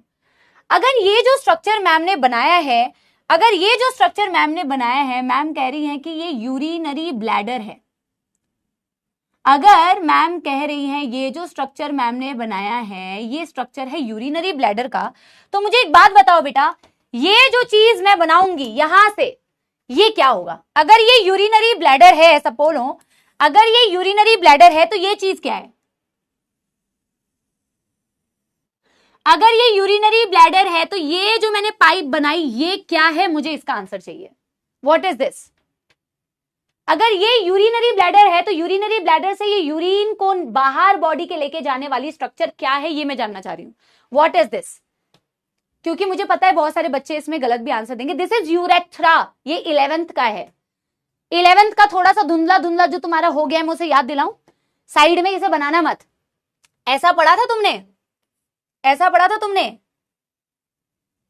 वो तो किडनी का स्ट्रक्चर है यार, किडनी का स्ट्रक्चर यहां पे बना के मैं क्या ही करूंगी, पर चलो बना देते हैं। ऐसे किडनी पढ़ी होगी तुमने, किडनी से ऐसे डक्ट्स निकलते हैं, फिर वो यहां जाते हैं और फिर यहां से ये डक्ट बना रही हूं। जिसको याद नहीं है तो उसको याद दिलाने के लिए, ये तुम्हारे पास किडनीज हैं। किडनीज से बेटा जो यूरिन को कैरी करती है डक्ट, उस डक्ट को क्या बोलते हैं? जो किडनी से यूरिन को कैरी करती है उसे क्या बोलते हैं? इसे यूरेटर बोलते हैं। बेटा रिवाइज करा दे रही हूं ताकि तुम्हें यहां पे कंफ्यूजन ना हो। उसे यूरेटर बोलते हैं। किडनी में यूरिन बनता है, नेफ्रॉन्स होते हैं, और यहां से बेटा यूरिन को कैरी करके जो लेके जाती है यूरिनरी ब्लैडर तक, जहां यूरिन स्टोर होता है, इस डक्ट को हम बोलते हैं यूरेटर। और यूरिनरी ब्लैडर से यूरिन को बाहर जो निकालती है डक्ट, उसे यूरेथ्रा कहते हैं, जो तुम कह रहे हो अभी। कहते हैं कि नहीं? मैंने 11वीं में भी ये चीज बताई थी, पर जो बच्चे नहीं पढ़े हैं उनके लिए खास करके, ये जो यूरेथ्रा होती है ना बेटा, ये लड़कों में लंबी होती है, इसलिए मैंने इतनी लंबी यूरेथ्रा बनाई है। लड़कियों में इतनी लंबी यूरेथ्रा नहीं होती है, लड़कियों में बहुत छोटी होती है, जो हम यूजुअली एनसीईआरटी में बनाते हैं। तो यूरेटर और यूरेथ्रा में तो कोई कंफ्यूजन नहीं है ना बेटा? हाँ, यूरेटर और यूरेथ्रा में तो कोई कंफ्यूजन नहीं है ना? अगर नहीं है तो नो मैम लिखो कि नो कंफ्यूजन। कोई कंफ्यूजन नहीं है ना? यूरेटर जो होती है ना बेटा, वो यूरिन को कैरी करती है किडनी से। तो अगर मैं यहां पे यूरेटर दिखाना चाहूं तो मैं देखो ना ऐसे यूरेटर दिखा सकती हूं कि ये यूरेटर है। मैं ऐसे दिखा सकती हूं कि ma'am this is the ureter, दिखा सकती हूं सपोलो।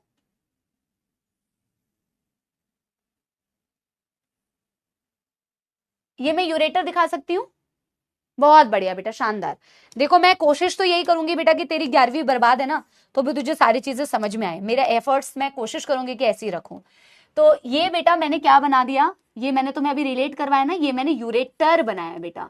दिस इज यूरेटर, जो ऊपर किडनी से आ रही है, तो ये यूरेटर आ रही है। ये मैंने ब्लैडर बनाया हुआ, ये ब्लैडर है, यूरिनरी ब्लैडर। और ये मैंने ब्लैडर से बनाया हुआ है बेटा यूरेथ्रा, इसे यूरेथ्रा बोलते हैं। तो इसे मिटा दूं, अब इसे मिटा दूं, ठीक।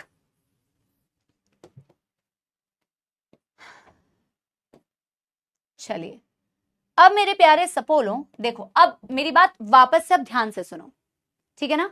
अब वापस से ध्यान से सुनो। ब्लैडर को भी ये कर देते हैं label. This is urinary bladder, this is urinary bladder. अब मैं जो जो वर्ड्स बता रही हूं ये एनसीईआरटी की लाइंस हैं। एनसीईआरटी कहती है testis form sperms and sperm is carried from the testis with the help of vas deferens. vas deferens बेटा टेस्टिस से स्पर्म्स को कैरी करती है। It loops over urinary bladder. ये एनसीईआरटी की अंग्रेजी की लाइन है। ये लाइन आपको दूसरे वाले डायग्राम से ज्यादा बेटर समझ में आएगी, जो सेकंड डायग्राम बनाऊंगी। एक्चुअल में ब्लैडर के ऊपर से ये जाती है vas deferens। इस डायग्राम में नहीं दिखेगा, कोई बात नहीं, आगे दिखाऊंगी। बट अगली जो बहुत इंपॉर्टेंट लाइन है, एनसीईआरटी कहती है वास डिफरेंस रिसीव्स। इससे नीट में 2 बार सवाल आया है रिसेंट ईयर में।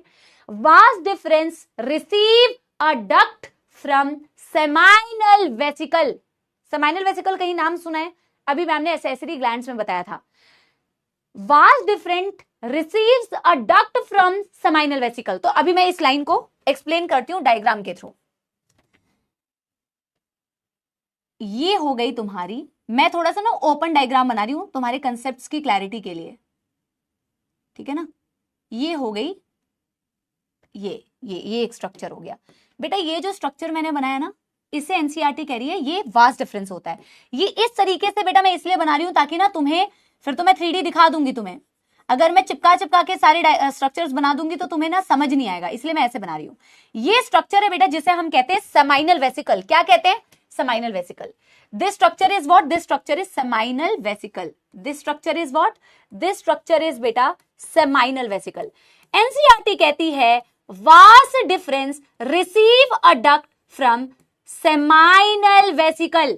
सेमाइनल वेसिकल से एक डक्ट रिसीव करती है वास्ट डिफरेंस। देखो ये वास्ट डिफरेंस आ रही थी, ये वास्ट डिफरेंस रिसीव करती है एक डक्ट सेमाइनल वेसिकल से, एंड जैसे ये रिसीव करती है सेमाइनल वेसिकल से डक्ट, दोनों मिलके फ्यूज करके कॉमन डक्ट बनाते हैं। ये ऊपर से वास्ट डिफरेंस यहां से आ रही थी, यहां सेमाइनल वेसिकल था, सेमाइनल वेसिकल से एक डक्ट निकला था। ये डक्ट किसने रिसीव किया? ये डक्ट को रिसीव किया वास्ट डिफरेंस ने, और ये डक्ट रिसीव करके एक डक्ट, कॉमन डक्ट बनाई, जिसे इन्होंने बोला कॉमन इजैक्यूलेटरी डक्ट।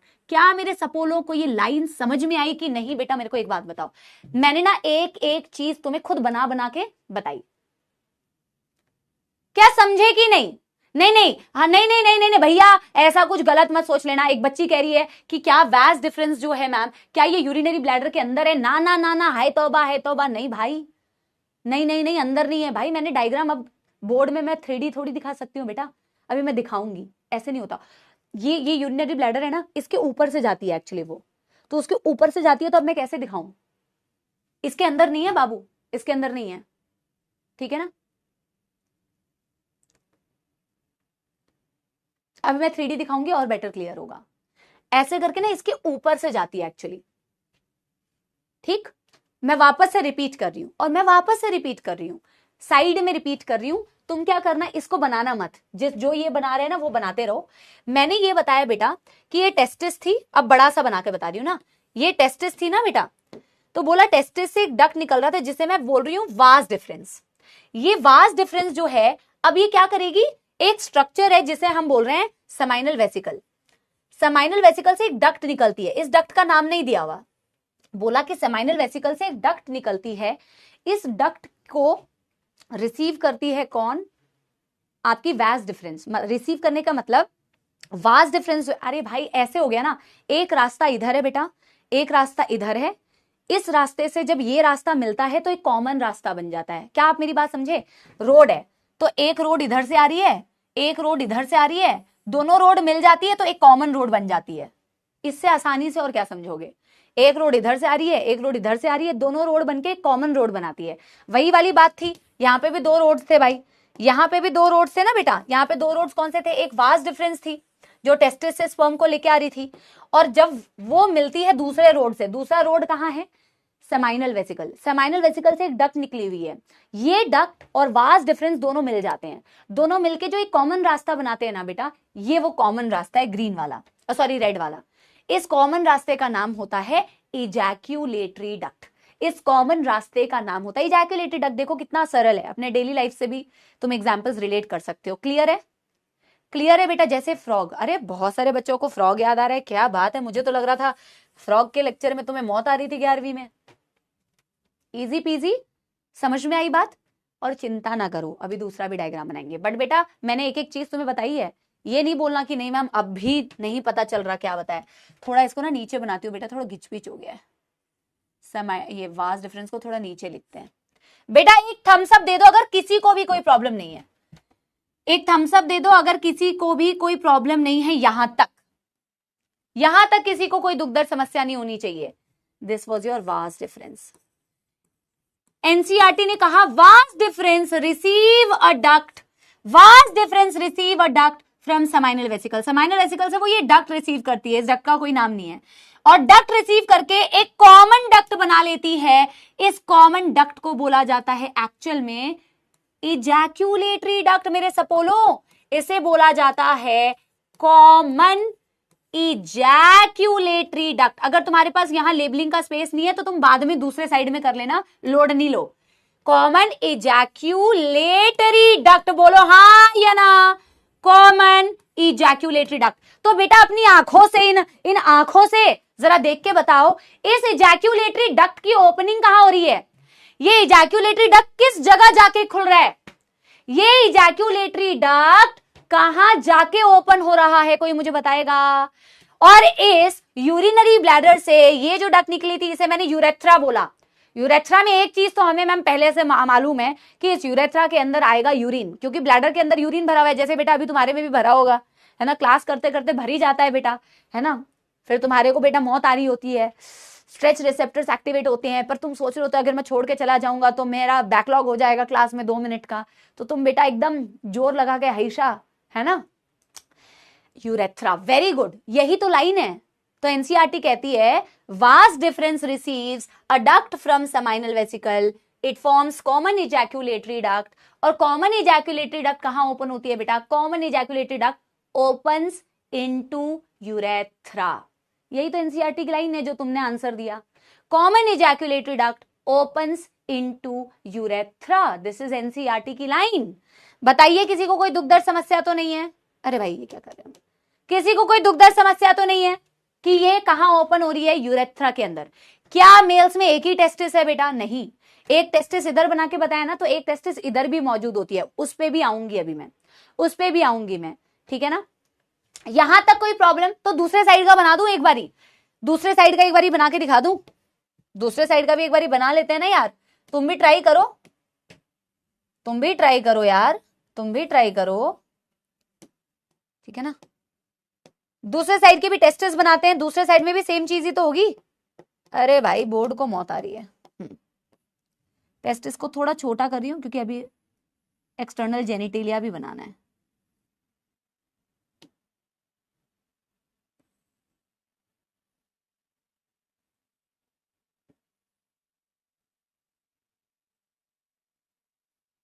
इधर पे भी एक टेस्टिस बनाते हैं, चलो बनाओ मेरे साथ साथ, सेम डायग्राम सेम ड्राइंग बेटा। इस साइड एक और टेस्टिस बनाते हैं।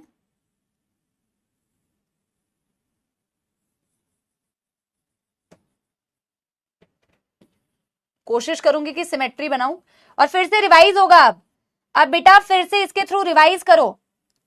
तो टेस्टिस के सरफेस के ऊपर तुम्हें क्या दिख रहा है? ऐसा कॉइल्ड एक स्ट्रक्चर, मेरे साथ रिवाइज करो। ऐसा सा एक स्ट्रक्चर दिखा था जो अभी तुमने बनाया था, इसे क्या बोला? ऐसा सा एक कॉइल्ड सा स्ट्रक्चर दिखा था, इसे क्या बोला? एपिडिडाइमिस बोला।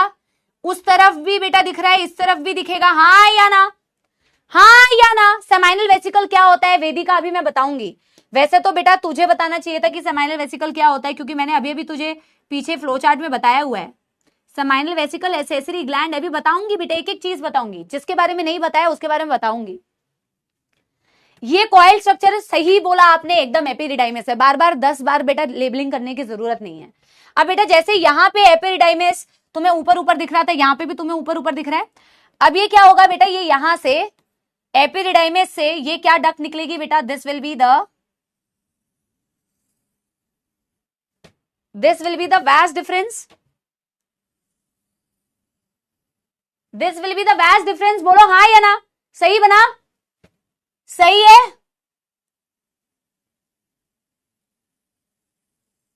उस साइड में एक वास डिफरेंस, इस साइड में एक वास डिफरेंस, यानी कि तुम्हें ये बात समझ में आ रही है, दो टेस्टिस तो दोनों तरफ से एक एक वास डिफरेंस होगी ना बेटा, दोनों से बेटा स्पर्म को लेके जाना है। तो दो टेस्टिस हैं तो दोनों टेस्टिस से एक एक वास डिफरेंस निकलेगा। बोलो हाँ या ना? बोलो हाँ या ना? यस एवरीवन, बहुत शानदार था पोला आर्मी। अब बेटा जी मैंने कौन सी लाइन बताई थी? Vas deferens receive a duct from seminal vesicle, यानी कि सेमाइनल वेसिकल ग्लैंड था, यानी कि सेमाइनल वेसिकल भी कितने होंगे मेरे सब बोलो? सेमाइनल वेसिकल भी कितने होंगे? 2।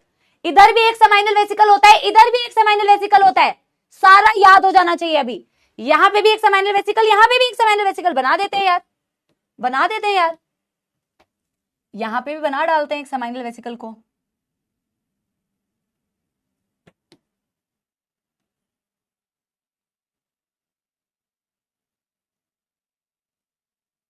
इस कलर से नहीं बनाया था क्या मैंने? ऊपर येलो कलर से बनाया था क्या? येलो से बनाया, मेरे को लग रहा है कलर अलग है।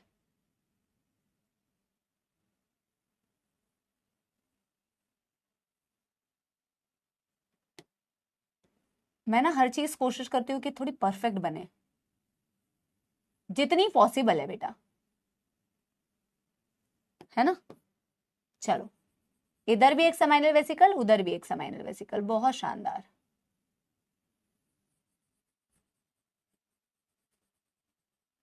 अब बेटा होगा क्या, vast difference receive a duct from seminal vesicle, vast difference receive a duct from seminal vesicle. यहां पे भी वास्ट डिफरेंस ने बेटा रिसीव किया था एक डक्ट सेमाइनल वेसिकल से, तो वहां पे भी बेटा रिसीव करेगी एक डक्ट फ्रॉम सेमाइनल वेसिकल। यहां पे भी रिसीव किया था, यहां पे भी रिसीव करेगी। और जब वो सेमाइनल वेसिकल से डक्ट रिसीव करेगी तो क्या बनाएगी, बनाएगी कॉमन इजैक्यूलेटरी डक्ट। ठीक है ना।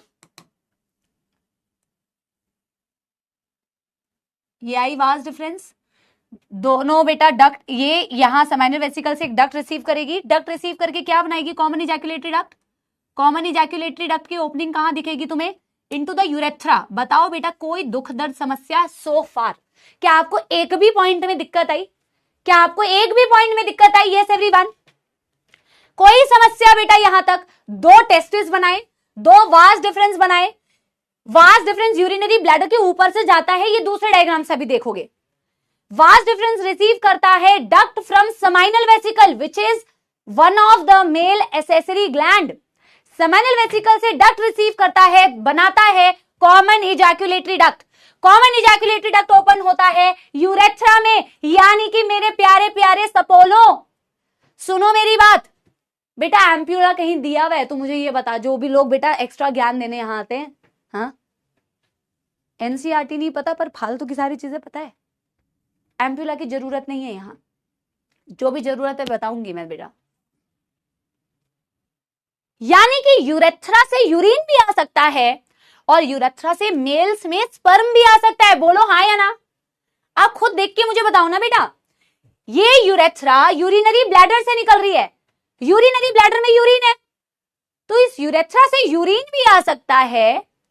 और मेरे प्यारे सपोलो, ये जो वास्ट डिफरेंस था इससे क्या आ रहा था, स्पर्म, यानी कि इस यूरेथ्रा से स्पर्म भी आ सकता है। आगे यही तो बताऊंगी कि मेल में, वैसे 11वीं में भी लिखा था कि मेल्स में जो यूरेथ्रा होता है वो यूरिन भी लेके आ सकता है और वो स्पर्म भी बाहर लेके आ सकता है, इसीलिए पता है इसे यूरिनोजेनाइटल डक्ट बोलते हैं। पढ़ेंगे आगे, अभी तो हमने सिर्फ बेटा ट्रेलर देखी है।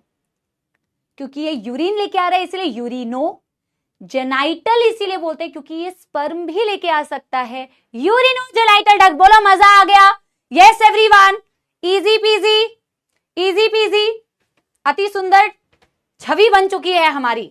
अब हम बेटा और भी चीजें बनाते हैं और भी चीजों को लेबल करते हैं, ठीक है ना। हमने कॉमन इजैक्यूलेटरी डक्ट लेबल कर लिया, इनको थोड़ा डब्बे में डाल देते हैं बेटा ताकि ना हमारी लेबलिंग क्लियर रहे। ये टेस्टिस हमने बना दिए, ये हमने एपिडिडाइमिस बना दी थी, ठीक है ना।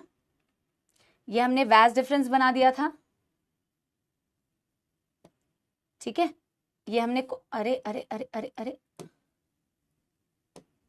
ये हमारा कॉमन इजैक्यूलेटरी डक्ट, ये हमारा अरे ये यूरिनरी ब्लैडर,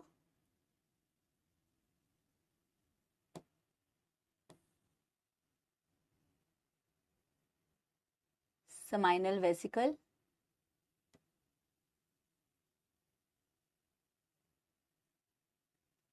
यूरेटर, ठीक है। बहुत बढ़िया, बहुत बढ़िया।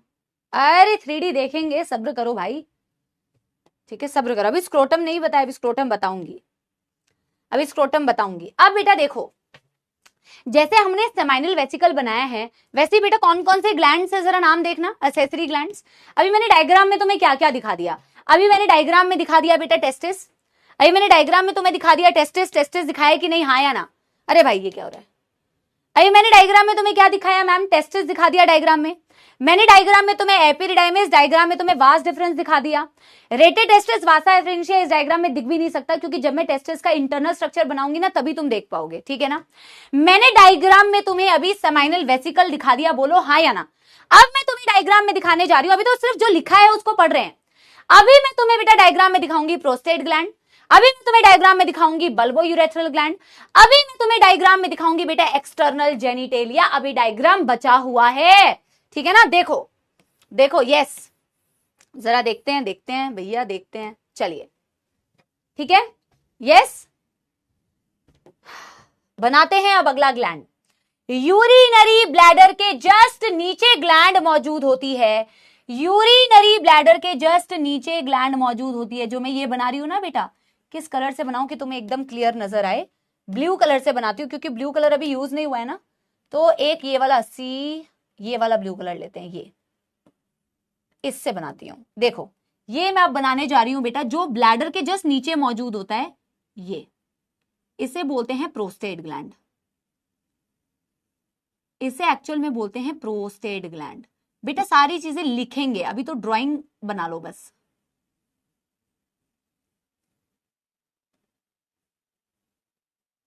इसे बोलते हैं prostate gland. Prostate gland is present below urinary bladder, prostate gland is present below urinary bladder. Urinary bladder अगर ऐसे है ना बेटा, ये यूरिनरी ब्लैडर है और ये है तुम्हारी यूरेथ्रा, ऐसे मानो ये यूरिनरी ब्लैडर है, ये है तुम्हारी यूरेथ्रा।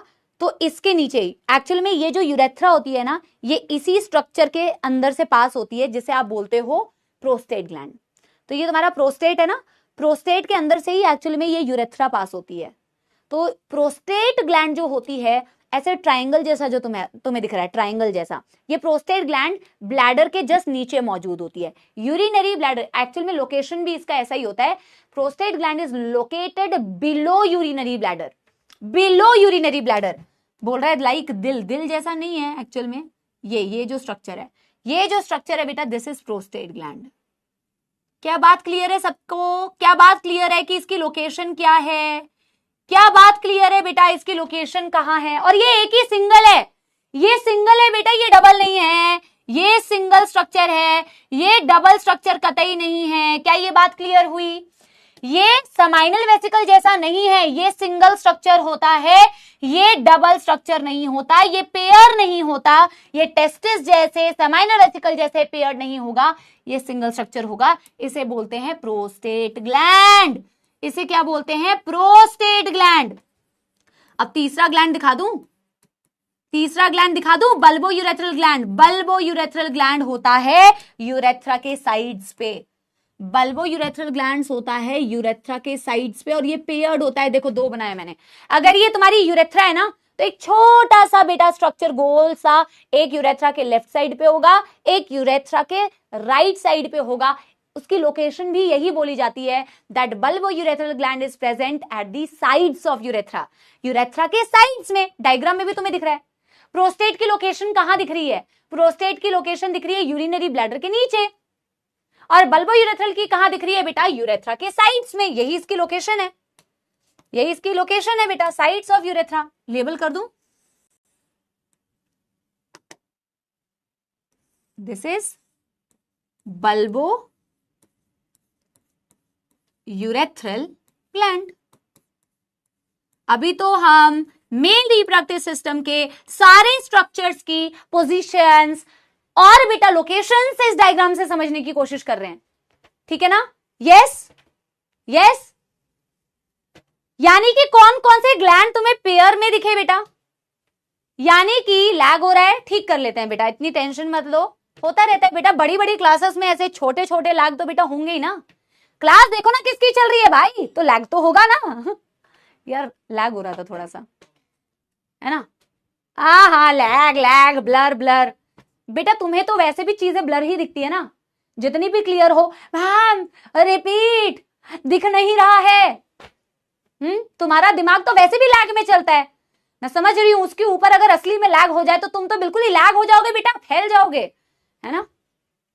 यानी कि सेमाइनल वेसिकल पेयर में दिख रहा है मैम, बल्बो यूरेथ्रल ग्लैंड्स मुझे पेयर में दिख रही है बेटा, और प्रोस्टेट ग्लैंड मुझे सिंगल दिख रहा है। कोई भी समस्या यहां नहीं होनी चाहिए, ठीक है ना।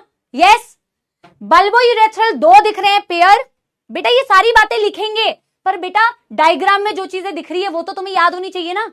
लिखने पे तो लिखवा तो मैं दूंगी, पोथियां तो तुम्हें बनानी है जिंदगी भर। Prostate gland single, bulbo urethral 2 होती हैं, सेमिनल वेसिकल 2 होती है, मामला खत्म। अब मैम ये जो यूरेथ्रा आपने बना रखा है जिसमें से यूरिन आ रहा है, ये यूरेथ्रा किसमें से पास हो रही है? तो यूरेथ्रा पास होती है मेल के एक्सटर्नल जेनिटेलिया यानी कि पीनस। बहुत सारे लोग पेनिस बोलते हैं बट करेक्ट प्रोनाउंसिएशन पीनस है, पीनस से पास होती है। तो बनाएं, पीनस को जरा बनाते हैं। पीनस के स्ट्रक्चर को बाद में समझेंगे, अभी तो सिर्फ ऐसे ड्रॉ कर लो। जो स्ट्रक्चर मैं आपको बना रही हूं बस इस स्ट्रक्चर को ड्रॉ कर लो। इसको डिटेल में जब मैं आपको पढ़ाऊंगी तो मैं आपको बताऊंगी, अभी तो you can just simply make the diagram.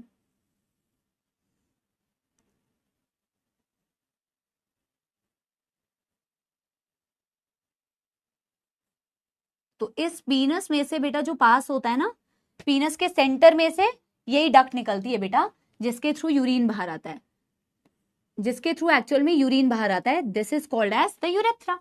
और ये हमने क्या बना दिया? ये हमने पीनस बना दिया, ठीक है ना। यस सर, 2-3 बार लैग हो गया है, हुआ बहुत कम कम है, बहुत हल्का लेकिन हुआ है।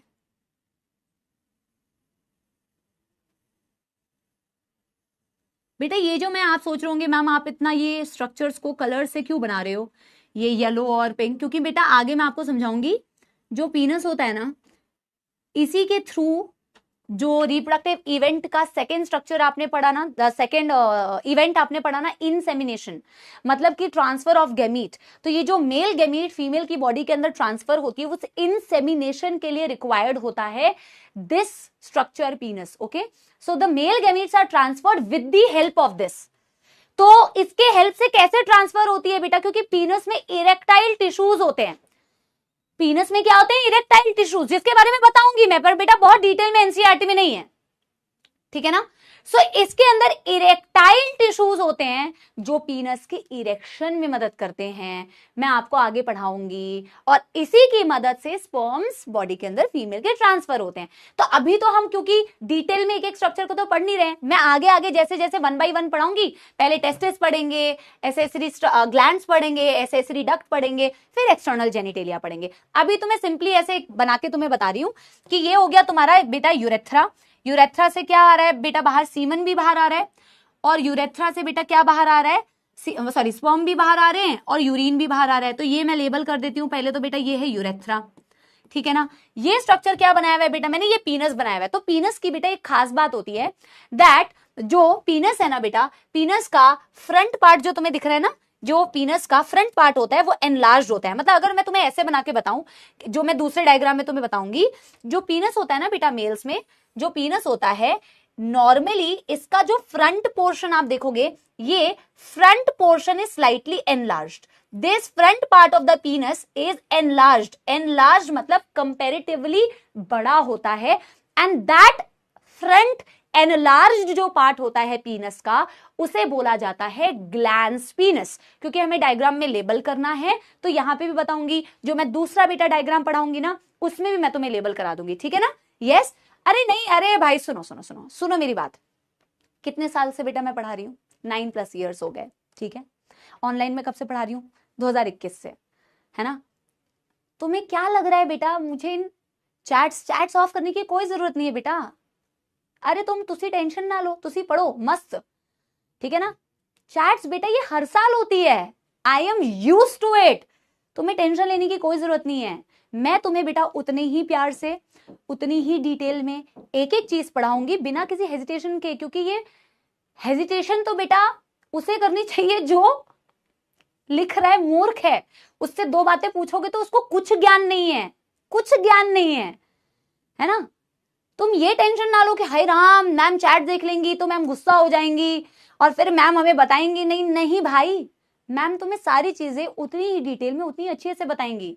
इट्स बेसिक एजुकेशन, समझ गए। तो तुम टेंशन ना लो, क्योंकि मैं टेंशन नहीं ले रही।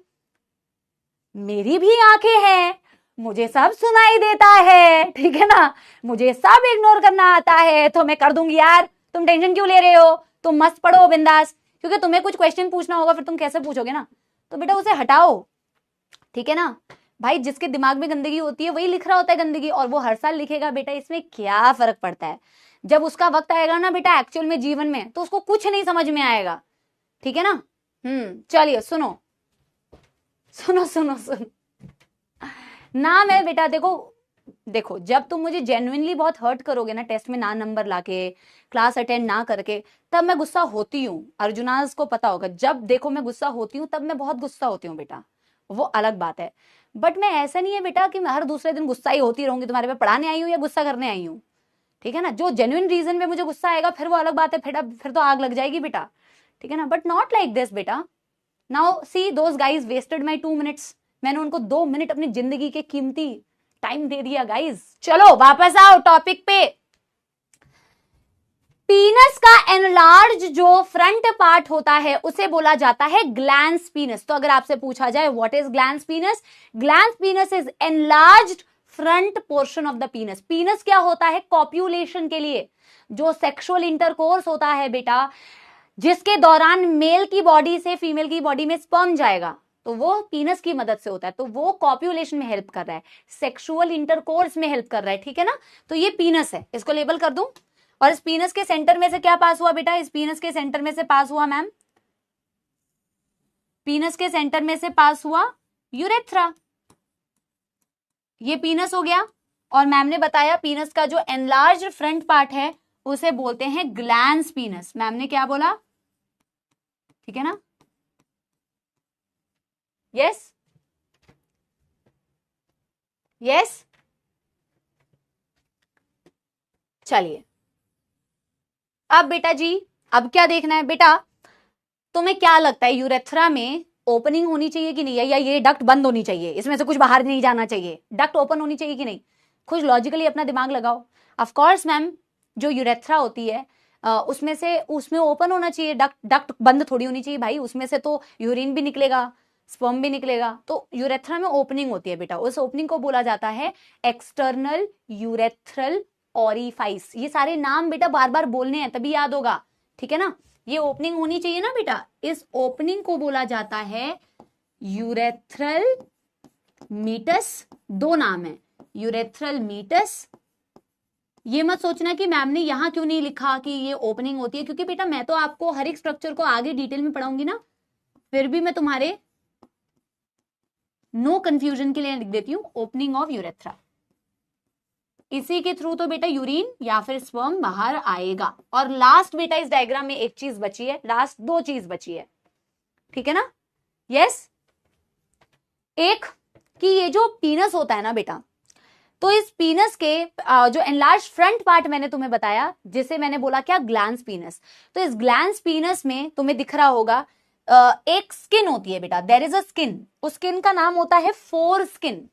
सो there is a skin which covers the glans penis. लेकिन ये स्किन को बोला जाता है कि ये स्किन रिट्रैक्टाइल होती है। रिट्रैक्टाइल मतलब स्किन में मूवमेंट दिख सकती है, तो the skin can move, the skin can be moved backward, ठीक है ना। जब मैं आगे तुम्हें अभी पीनस पढ़ाऊंगी भी ना, तो आगे भी बताऊंगी, बट इतने इससे तुम्हारी क्लैरिटी हो जानी चाहिए कि ये जो पीनस है ना बेटा, इसमें एक स्किन कवर्ड होती है। ऐसे दिखा देती हूँ स्किन को, there is a skin that covers this बेटा ग्लैंस पीनस, एंड इस स्किन को बोला जाता है फोर स्किन। इस फोर स्किन को बोला जाता है इट इज रिट्रैक्टाइल। मतलब कि अगर ये ग्लैंस, अगर ये पीनस है, तो पीनस में आपको एक स्किन दिख रही है बेटा, देयर इज अ स्किन, और इस स्किन को मूव किया जा सकता है पीछे की डायरेक्शन में। The skin can be moved, retractile. Retractile मतलब इसमें मूवमेंट है, this skin can be moved. Moved के लिए वर्ड यूज किया रिट्रैक्टाइल। समझ में आई बात बेटा। और स्किन का नाम क्या है, स्किन का नाम होता है फोर स्किन। इसे क्या बोला जाता है बेटा, फोर स्किन, ठीक है ना। सो लिख लें इसको। वेरी गुड बेटा, very good very good very good बेटा, नहीं वेरी गुड मैम बोलो है ना, वरना बेटा कुछ गधों की जनसंख्या को पढ़ाने में ना, इसीलिए तो बेटा स्कूल्स में क्या होता है, आप कहते हैं अरे मैम स्कूल में मैम ने बताया ही नहीं, सर ने बताया ही नहीं, किसी ने बताया ही नहीं। अरे अपने आप को भी देखो कि तुम कैसे, तुम लायक हो बताने के, ऑनलाइन में तुम बेटा गंदगी मचा दे रहे हो आधे लोग, है ना, फिर तुम टीचर को बोलते हो अरे बताया नहीं। अरे खुद भी तो लायक बनो, म्यूचुअल होता है, फीलिंग म्यूचुअल होती है। अब अगला जो चैप्टर पढ़ेंगे रिप्रोडक्टिव हेल्थ, वो इतनी इंपॉर्टेंट चैप्टर है, जनरल सेक्स एजुकेशन है, तो मेरे जीवन में भी काम आएगी, बट फिर उसमें भी बेटा तो वो एक्चुअल में सीखनी चाहिए चीजें भाई, जीवन में भी एप्लीकेशंस है उसके। पता है तुम्हें कितनी सारी बेटा चीजें होती है, डॉक्टर बनो या ना बनो वो अलग बात है, बट बॉडी के बारे में जो बहुत सारी चीजें पता होती है ना, मैं कई बार ये फील करती हूँ, कई बार, जैसे क्योंकि हम तो जूलॉजी पढ़ाते ही हैं, तो यार जब भी कोई टेस्ट होते हैं ना, कोई ब्लड टेस्ट हो गया, कोई ऑर्गन का टेस्ट हो गया, तो I am the one who knows all the terms, most of the terms. तो मजा आता है कि यार मैंने ये पढ़ा है ना, तो मुझे सारी टर्म्स के बारे में पता है, मैं एकदम जीरो नहीं रहती हूँ कि डॉक्टर ने बोला कि यहाँ पे दिक्कत है या वहां पे दिक्कत है, तो अच्छा फील होता है कि आई एम फेमिलियर, है ना, वैसा वैसा होना चाहिए। So this is foreskin, retractile skin, पढ़ेंगे इसको डिटेल में आगे, रिट्रैक्टाइल स्किन अराउंड पीनस। बेटा अभी ना हमने केवल डायग्राम बना के चीजों को समझने की कोशिश की है कि मेल रिप्रोडक्टिव सिस्टम के कौन कौन से पार्ट्स होते हैं। बेटा अभी हमने किसी पार्ट के बारे में कुछ नहीं लिखा, ये सारे पार्ट्स के बारे में तो हम लिखेंगे इंडिविजुअली। बेटा लेबलिंग में आपके पूछा जाएगा, तो आपको एक एक पार्ट पता होना चाहिए, जैसे जैसे मैम ने बताया है, केवल ये वाला सेक्शन नहीं पता होना चाहिए। अब मैं दूसरा एंगल आपको बताऊंगी, ठीक है ना, एक एक चीज आपको क्लियर होगी। देखो ये हमने एक पार्ट बनाया, एक सेक्शन बनाया, अब हम दूसरा सेक्शन बनाएंगे जिसमें हम साइड से अगर देखेंगे तो कैसा दिखता है मेल रिप्रोडक्टिव सिस्टम, उसे समझेंगे, ठीक है। यस यस, अच्छा रिट्रैक्टाइल स्किन अराउंड स्किन लिख दिया है क्या मैं? बेटा देखो ये वाली, बेटा मेरे बच्चे इसे बोलते हैं प्रिंटिंग मिस्टेक, रॉन्ग नहीं बोलना है, इसे क्या बोलना है, प्रिंटिंग मिस्टेक हो गई है नलायकों, ठीक है ना, अराउंड पीनस। अब मैंने जो ये बेटा टेस्टिस बनाया हुआ है, ये टेस्टिस किसके अंदर मौजूद है, तो साइड में तुम्हारे पास भी स्पेस होगा ना, तो इस साइड के स्पेस में तुम थोड़ा सा बनाना, ठीक है ना, साइड के स्पेस में थोड़ी एक चीज को बनाना। ये लास्ट चीज इस डायग्राम से रिलेटेड बता रही हूं, फिर दूसरा सेक्शन बनाएंगे। देखो तो हम बेटा पोथियां नहीं बनानी, जितना बनाओ उसमें सारे कंसेप्ट्स क्लियर होने चाहिए, इतनी कहानी नहीं लिखनी। ये एक बहुत इंपॉर्टेंट डायग्राम है, पूरा जो मेल रिप्रोडक्टिव सिस्टम का मैक्सिमम पार्ट है वो तो इसी डायग्राम से क्लियर हो जाएगा, ठीक है ना। यस अब देखो मैं स्क्रोटम के बारे में थोड़ा सा बताना चाहती हूँ। हम क्या कहते हैं कि मेल्स में जो टेस्टिस हैं वो बॉडी के बाहर प्रेजेंट होते हैं। रीजन पता है तुम्हें? क्या तुम्हें रीजन पता है बेटा? यस क्या हो गया? क्या कहां और भी प्रिंटिंग मिस्टेक कहीं दिख रही है क्या? कहां दिख रही है?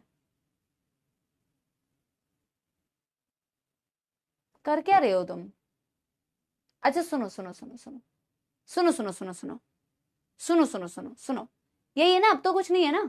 हाँ अच्छा तुम आंसर दे रहे थे, testis is present outside the body. क्यों? क्योंकि टेस्टिस में मैम स्पर्म्स बनते हैं, और ये स्पर्म्स जो बनते हैं ना, इनको बनने के लिए जो टेम्परेचर चाहिए होता है, अगर टेस्टिस बॉडी के अंदर होते ना तो वो टेम्परेचर जो है ज्यादा हो जाता। इसीलिए सोचो बेटा इवोल्यूशन हमारा ऐसे हुआ है कि ताकि स्पर्म बन पाए, स्पर्म को जो फेवरेबल टेम्परेचर चाहिए बनने के लिए वो तभी बन सकता था जब टेस्टिस बॉडी के बाहर हो। इसीलिए टेस्टिस बॉडी के बाहर मौजूद होती है। 2 से 2.5 डिग्री टेम्परेचर, लो टेम्परेचर, मतलब बॉडी के कंपैरिजन में 2 से 2.5 डिग्री टेम्परेचर कम चाहिए होता है, इसीलिए टेस्टिस बॉडी के बाहर मौजूद होती है। अब बेटा कंफ्यूजन मत रखना, एक्चुअल में एक सिंगल, इस तरीके से आप ऐसे समझो कि दिस इज द स्क्रोटम, बनाओ इसे, बनाओ जो साइड में मैं बना रही हूं। स्क्रोटम जो होता है बेटा वो सिंगल होता है, ये जो मैं पाउच बना रही हूं, ये स्क्रोटम का पाउच जो होता है ये सिंगल होता है, this is a single pouch. Testis 2 हैं बट पाउच एक ही है, दिस इज द स्क्रोटम। लेकिन मैम फिर इसके अंदर 2 टेस्टिस कैसे मौजूद है? क्योंकि स्क्रोटम अंदर से 2 कंपार्टमेंट्स में डिवाइड होता है, अंदर से इसके पास बेटा 2 सैक्स होते हैं। अगर तुम इंटरनली स्क्रोटम को देखोगे तो इंटरनली स्क्रोटम दो कंपार्टमेंट्स या दो सैक में डिवाइडेड होता है। बाहर तो स्क्रोटम एक ही है, single pouch, two testis, but pouch is one, that is scrotum. क्या समझे, क्या समझे सपोलो, this is the scrotum. Green colour से जो बनाया है this is scrotum ma'am, this is scrotum. Scrotum जो होता है ये सिंगल पाउच है, ये सिंगल पाउच है, और इस सिंगल पाउच के अंदर मैम दो डिविजन्स होती हैं। पाउच एक ही है, लेकिन जब मैं उस पाउच के अंदर देख रही हूं तो उसके अंदर बेटा वो पाउच अंदर से दो पार्ट्स में डिवाइडेड है, समझे, अंदर से वो दो पार्ट्स में डिवाइडेड है, अंदर उसके दो स्क्रोटल सैक है। एक स्क्रोटल सैक के अंदर एक टेस्टिस, दूसरे स्क्रोटल सैक के अंदर दूसरी टेस्टिस। एक टेस्टिस यहां आ गई, एक टेस्टिस यहां आ गई, दूसरी टेस्टिस यहां आ गई। अगर समझ में आ गया तो एक बेटा थम्स अप दे देना। अब मैम आपने ये यहां क्यों बनाया, क्योंकि मैं यहां पे वही चीज दिखाना चाह रही हूं उस डायग्राम में, देखो अभी, ठीक है ना।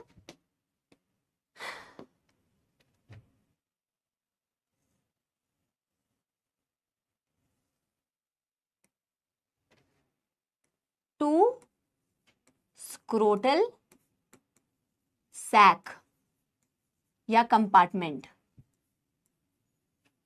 इसके बारे में लिखेंगे। डन, बहुत शानदार बेटा, very very nice, very very very nice. तो इसके बारे में हम लिखेंगे, ओ भाई लिखो लिखो लिखो लिखो, इसके बारे में हम लिखेंगे इंटरनली, इंटरनली अंदर से scrotum, internally scrotum divided into, internally scrotum is divided into, that's it. ये जो 2 से 2.5 डिग्री टेम्परेचर, लो टेम्परेचर चाहिए होता है, फलाना ढिमकाना, ये सारी चीजें बताऊंगी अगली क्लास में। अभी के लिए यहां मैं अगर ये टेस्टिस बना रही हूं ना, तो ये मैं स्क्रोटल सैक दिखा सकती हूँ कि इसके अराउंड ये स्क्रोटल सैक है बेटा, इसके अराउंड ये स्क्रोटल सैक है। अब मेरे को तो दूर दूर इसलिए बनाना पड़ा बेटा, क्योंकि नहीं तो तुम्हें बेटा समझ ही नहीं आता अगर मैं दूर दूर नहीं बनाती, है ना। तो ऐसे समझ लो कि ये सैक्स हैं, बट स्क्रोटम हमेशा एक ही होता है बच्चों, स्क्रोटम हमेशा एक, दिस इज स्क्रोटल सैक। तुमने अगर इस डायग्राम को अच्छे से बना लिया है ना बेटा, तो दूसरा डायग्राम तुम्हारे लिए हलवा है, एकदम हलवा बन चुका है। क्या इस डायग्राम में कोई दुख दर्द समस्या? सैक क्या होती है? सैक बेटा अंदर के कंपार्टमेंट्स होते हैं। अरे यार, अरे यार, टिफिन देखा है, प्लास्टिक का टिफिन लेके जाते हैं, टिफिन एक ही है, टिफिन का डब्बा खोला तो उसमें कंपार्टमेंट्स होते हैं, एक सब्जी रखने के लिए छोटा सा, और एक बेटा रोटियां रखने के लिए। डेली लाइफ से भी रिलेट नहीं कर पा रहे हो? टिफिन का डब्बा, डब्बा तो एक ही है, डब्बे को खोला तो डब्बे के अंदर डब्बा, मतलब डब्बे के अंदर कंपार्टमेंट्स, एक सब्जी के लिए और एक तुम्हारी रोटी के लिए, वैसा ही है। यस एवरीबॉडी, सुंदर सा डायग्राम तुमने भी बनाया बेटा, ऐसा ही बढ़िया सा डायग्राम तुमने भी बनाया है कि नहीं? अब हम जो छवि बनाने वाले हैं ना बेटा, वो ये वाली छवि बनाने वाले हैं, दिस डायग्राम। अब जो हम छवि बनाने वाले हैं, दिस इज अनदर सेक्शन। तो ये जो सेक्शन होता है, ये जो सेक्शन होता है, ये सेक्शन जब मैं सोचो ना, आदमी को, मतलब कोई मेल अगर ऐसे खड़ा है साइड व्यू, और फिर मैंने ऐसे सेक्शन किया है, ऐसा सेक्शन लॉन्गिट्यूडनल, और मैं साइड से उसको देख रही हूं, तो साइड से देखने पर बेटा जो हमें स्ट्रक्चर्स नजर आ रहे हैं, दूसरा सेक्शन है ये साइड व्यू, ठीक है ना। जरा देखते हैं ma'am, another sectional view of male reproductive system बनाते हैं। बहुत बढ़िया बेटा, देखो जोश और एनर्जी बेटा खत्म नहीं होनी चाहिए, क्योंकि क्लास अभी खत्म नहीं हुई है, ठीक है ना। चलो बनाते हैं भाई फटाफट से, इजी है, ये भी इजी है।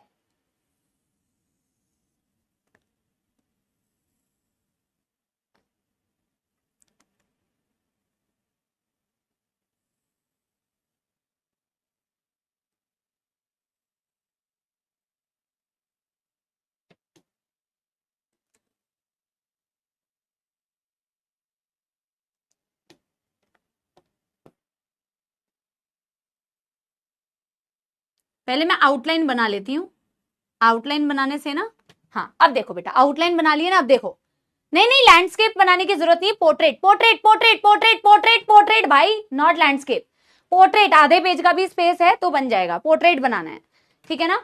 देखो अब हम अगेन बेटा, अब मैं आपसे क्वेश्चंस पूछूंगी क्योंकि आप डिटेल में पढ़ चुके हो। मुझे ये बताओ, अगर मैंने, क्योंकि मैं साइड से देख रही हूं तो मेरे को साइड से तो बेटा एक ही टेस्टिस नजर आएगी ना, वो तो बेटा मेरे को 2 टेस्टिस नजर आई, वो मैंने कहां से कैसे व्यू है वो मैं तुम्हें बताती हूँ, वो भी लॉन्गिट्यूडनल सेक्शन है, बट वो कैसे देख रहे हैं वो मैं तुम्हें अभी समझाऊंगी, ठीक है ना। मुझे ये बताओ बेटा, अगर मैं साइड से देख रही हूं तो मुझे एक ही टेस्टिस नजर आएगी जो स्क्रोटम के अंदर मौजूद है, पीछे की तरफ एक और है, उस साइड में एक और है, बट फिलहाल मुझे वो एक नहीं दिख रही है, मुझे टेस्टिस नजर आएगी। क्या मैं इसे टेस्टिस बोल सकती हूँ और टेस्टिस स्क्रोटम के अंदर मौजूद है ये भी कह सकती हूँ मैम।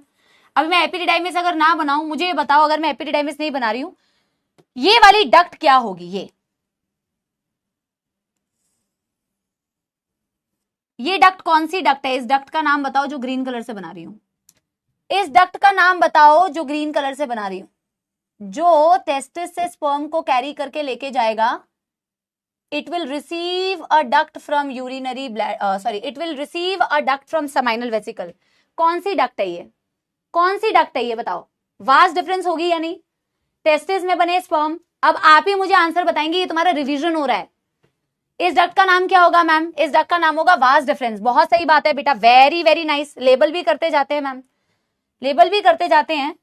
दिस इज टेस्टिस, बिल्कुल बहुत बढ़िया। मैं इसे कह देती हूं ये स्क्रोटम है, बिल्कुल बढ़िया मैम, बहुत बढ़िया मैम, वेरी नाइस मैम।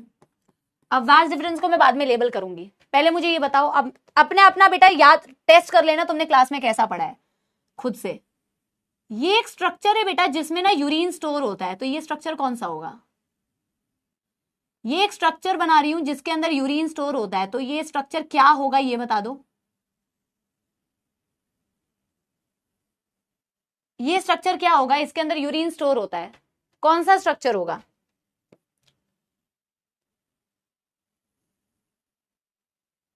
कौन सा स्ट्रक्चर होगा यूरिन स्टोर होता है, तो क्या यूरिनरी ब्लैडर होगा, yes ma'am absolutely urinary bladder होगा, एब्सोल्युटली यूरिनरी ब्लैडर होगा। और अगर बेटा ये यूरिनरी ब्लैडर है तो मुझे ये बताओ, ये जो पीला डक्ट मैं बना रही हूं, ये पीला डक्ट क्या है, अगर ये यूरिनरी ब्लैडर है तो ये जो मैं येलो कलर की डक्ट बना रही हूं, तो ये येलो कलर की डक्ट क्या है मुझे बताइए। अगर वो यूरिनरी ब्लैडर है तो बेटा ये येलो वाली डक्ट क्या है,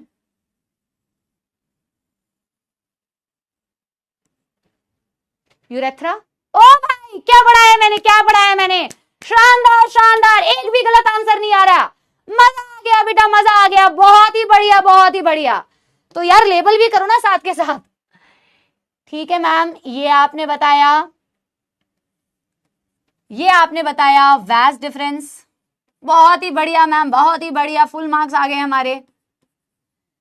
मैम ये आपने बता दिया कि ये हमारा हो गया यूरिनरी ब्लैडर, बहुत सही मैम, बहुत सही, यूरिनरी ब्लैडर, ठीक है ना। और बेटा जी आपने ये भी बता दिया कि मैम ये आपने बता दिया ये यूरेथ्रा हो गया, ये भी कमाल बता दिया। आगे मैम ने क्या कहा था, vast difference loop over urinary bladder, loop मतलब उसके ऊपर से ऐसे होती है, उस डायग्राम में नहीं समझ में आ रहा था, बट यहां से देखो इसके ऊपर से ये लूप कर रही है बेटा, लूप, इसके ऊपर ये लूप कर रही है, इसके ऊपर से ऐसे लूपिंग हो रही है, एनसीईआरटी की लाइन है, it loops over urinary bladder, urinary bladder के ऊपर से लूपिंग होती है, it loops over urinary bladder. ये तुम्हें दिख रहा है, उस डायग्राम में नहीं दिख रहा था पर यहां दिख रहा है, it loops over urinary bladder and then it receives a duct from, किससे डक्ट रिसीव करती है, फ्रॉम सेमाइनल वेसिकल, बोलो हाँ या ना, it receives a duct from seminal vesicle. तो देखते हैं मैम जी, देखते हैं, ये आपकी वास्ट डिफरेंस थी, एक सेकेंड इसकी लेबलिंग अभी मैं कर देती हूं वापस, ये आपकी वास्ट डिफरेंस थी, it loops over urinary bladder, it receives a duct from seminal vesicle, ठीक है, तो सेमाइनल वेसिकल से ये डक्ट रिसीव करती है, बना देते हैं ये सेमाइनल वेसिकल। अब मैं तो एक ही दिखा पाऊंगी ना बेटा, मैं तो एक ही दिखा पाऊंगी, दो नहीं दिखा पाऊंगी। एक इसके पीछे होगा, एक इसके पीछे होगा, जैसे टेस्टिस यहाँ एक है तो यहाँ पे भी एक टेस्टिस होगी, वैसे एक ये है सेमाइनल वेसिकल, तो यहाँ पे भी तो एक सेमाइनल वेसिकल होगी ना। अभी मैं दिखा भी रही हूँ, 3D भी तुम्हें दिखा रही हूँ। बहुत बढ़िया बेटा, it receives the duct from seminal vesicle, तो ये रहा इसका डक्ट सेमाइनल वेसिकल का, और ये रहा वास डिफरेंस बेटा। और दोनों मिलके क्या बनाती है, क्या बनाएगी दोनों मिलके, क्या बनाएगी दोनों मिलके, कॉमन इजैक्यूलेटरी डक्ट। समझ में आई कितनी इजी चीज है। यस, देखो सारे बच्चे बढ़िया आंसर दे रहे हैं, बहुत शानदार। मैम लेबल कर दे इसको।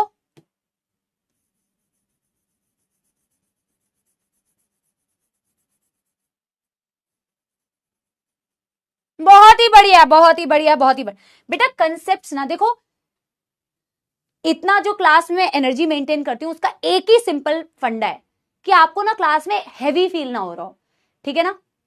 मैं चाहती हूं आप ना सब्जेक्ट को वैसे ही ले जैसा सब्जेक्ट है, आप इतना अपने ऊपर स्ट्रेस ना ले। I am trying my best कि आपको कंसेप्चुअली भी मैं आपको अच्छा फील कराऊं, कि एक एक तगड़ा कॉन्सेप्ट आपको लगे, ठीक है ना, एक भी लाइन एनसीईआरटी की मिस ना हो। एट द सेम टाइम आपको ये ना लगे कि यार भारी लग रहा है क्लास अटेंड करना, ठीक है ना। तो ये हो गया था आपका यूरिनरी ब्लैडर, ये हो गया था तुम्हारा यूरिनरी ब्लैडर, ये हो गया तुम्हारा बेटा seminal vesicle, seminal vesicle, seminal vesicle receives vesicle, vesicle receive a duct from vas deferens receives the duct from seminal vesicle and seminal vesicle से डक्ट रिसीव करके ये बनाती है common ejaculatory duct. Common ejaculatory duct कहां open होती है सपोलो, common ejaculatory duct कहां open होती है, यूरेथ्रा में। क्या ओपन होते हुए दिख रही है तुम्हें, क्या ओपन होते हुए दिख रही है कॉमन इजैक्यूलेटरी डक्ट यूरेथ्रा में। हाँ मैम बिल्कुल ओपन होते हुए दिख रही है। यूरिनरी ब्लैडर के नीचे बेटा ट्राइंगल जैसा एक सिंगल जो ट्राइंगल जैसा ग्लैंड था, वो कौन सा ग्लैंड था, ऐसे सिंगल है ये, पेयर्ड नहीं होता। ये कौन सी ग्लैंड है, ये कौन सी ग्लैंड है, ये प्रोस्टेट ग्लैंड है या नहीं,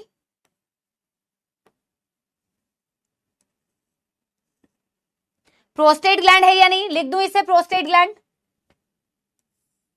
लिख दूं इससे प्रोस्टेट ग्लैंड, सिंगल होती है ना। और यूरेथ्रा के साइड्स में बेटा क्या होती है, यूरेथ्रा के साइड्स में क्या होती है, साइड्स ऑफ यूरेथ्रा जो पेयर्ड होती है। देखो सारा तुम खुद बता रहे हो, अब एक डायग्राम बस बेटा तसल्ली से अगर तुम पढ़ लो ना, तो दूसरा तो तुम्हारे बाएं हाथ का खेल है, ठीक है ना। साइड्स ऑफ यूरेथ्रा में ये कौन से ग्लैंड्स हो जाएंगे, ये जो मैं दो बना रही हूं, ये कौन से ग्लैंड्स हो जाएंगे, बल्बो यूरेथ्रल ग्लैंड्स हो जाएंगे। कौन से ग्लैंड हो गए, bulbo urethral glands, bulbo urethral glands. ये क्या हो गया, पीनस,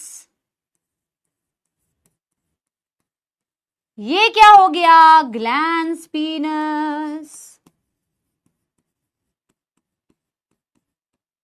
और यूरेथ्रा की ओपनिंग को क्या बोल दिया, यूरेथ्रा की ओपनिंग को बोल दिया यूरेथ्रल मीटस, यूरेथ्रल मीटस। अब मैंने देखो, अब मैं तुम्हें लास्ट, आज का खत्म हो जाएगा बेटा, बस थोड़ा मुझे 5 मिनट दे दो। मैं तुम्हें अभी देखो, मैंने तुम्हें अभी सिर्फ डायग्राम्स बताए हैं, कल एनसीईआरटी भी देखेंगे, कल कुछ क्वेश्चंस भी लगाएंगे, कल एनसीईआरटी भी देखेंगे, और जो चीजें लिखी है ना वो सारी चीजें मैं तुम्हें, जो चीजें डायग्राम में बनाई है ना वो सारी चीजें बेटा अब हम लिखेंगे कल की क्लास में। इसमें कुछ भी लिखना नहीं था बेटा कि मैम लिखना था क्या, इसमें कुछ नहीं लिखना था। यहां पे बेटा ना एक एनसीईआरटी ने रेक्टम दिखाया होगा, जो डाइजेस्टिव सिस्टम का में हम पढ़ते हैं ऐसे करके, this is the rectum and anus, उसको अभी छोड़ सकते हो, कोई दिक्कत नहीं है, ठीक है ना। अभी मैंने सिर्फ आपको बेटा पूरे जितने भी पार्ट्स आपने बनाए उसका ओवरव्यू दिखाया। तो ऑफ कोर्स बेटा यहां से एलिमेंट्री कैनाल, डाइजेस्टिव सिस्टम का रेक्टम और एनस भी दिखाया हुआ है, चाहो तो उससे लेबल कर सकते हो। ये दिखाया होगा रेक्टम, और जिसके थ्रू बेटा फीकल मैटर बाहर आता है वो दिखाया हुआ है। ये आपके रिप्रोडक्टिव सिस्टम का पार्ट नहीं है, ठीक है ना, ये डाइजेस्टिव सिस्टम का पार्ट है, बट क्योंकि एनसीईआरटी ने इस डायग्राम में दिखाया हुआ है तो मैंने दिखा दिया आपको, ठीक है ना। बेटा कल क्लास नहीं है, क्या करूं, अब तो बेटा बाद में क्लास होगी। एक्चुअली इस हफ्ते बेटा वैसे 2 क्लासेस लगातार होनी चाहिए थी, बट क्योंकि बेटा यूट्यूब पे क्लास जानी थी ना, तो इसीलिए यूट्यूब पे क्लास चली गई, इसीलिए बेटा वो मैच नहीं हो पाया। अब बेटा थर्सडे फ्राइडे ना, थर्सडे फ्राइडे एक बारी मैं तुम्हें 3D दिखाती हूँ, देखो एक बारी ना 3D को समझो, 3D, फिर मैं टाटा बाय बाय करूंगी, ठीक है ना। एक बार 3D दिखाती हूँ, फिर टाटा बाय बाय करूंगी।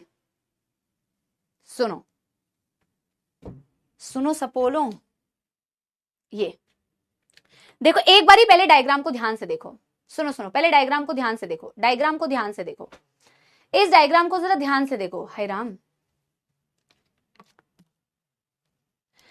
भैया मैं घर पे नहीं हूं, आप प्लीज शू रैक के अंदर रख दीजिए। हाँ जी, देखिए ये क्या बनाया बेटा, ये है पीनस, ये है पीनस, ये मैं बेटा इसको please please I am requesting बेटा 5 मिनट के लिए मुझे अपनी अटेंशन दे दो, मैं गाना भी सुना दूंगी, मैं गाना भी सुना दूंगी, ठीक है ना। सुनो, ये फ्रंट से हम देख रहे हैं, सामने से देख रहे हैं मेल रिप्रोडक्टिव सिस्टम, तो ये बेटा दिख रहा है मेल का पीनस, और ये एनलार्ज फ्रंट पार्ट दिख रहा है ना बेटा, इसे बोलते हैं ग्लैंस पीनस, इसे बोलते हैं ग्लैंस पीनस। अब मैंने इस डायग्राम इस 3D को थोड़ा घुमा रही हूं, जो अभी तुमने बनाया ना बेटा, वो ऐसे साइड व्यू बनाया था, अभी जो तुमने बनाया वो साइड व्यू बनाया था, एक्चुअल में ऐसा साइड व्यू नहीं बनाया तुमने, ऐसा साइड व्यू बनाया था। तो ऐसा साइड व्यू तुमने बनाया था जिसमें तुमने ये टेस्टिस बनाई, तुमने ये वास डिफरेंस बनाया, है ना। यहाँ यूरिनरी ब्लैडर दिखाया नहीं हुआ है, तो यूरिनरी ब्लैडर भी होता है, इन्होंने दिखाया नहीं है। तुमने ऐसे बेटा वास डिफरेंस बनाया, ये सेमाइनल वेसिकल दिखाया हुआ है, एक्चुअल में प्रोस्टेट बड़ा होता है, हम तो बेटा छोटा सा बना दिया हमने, लेकिन कोई दिक्कत नहीं है, ये प्रोस्टेट होता है।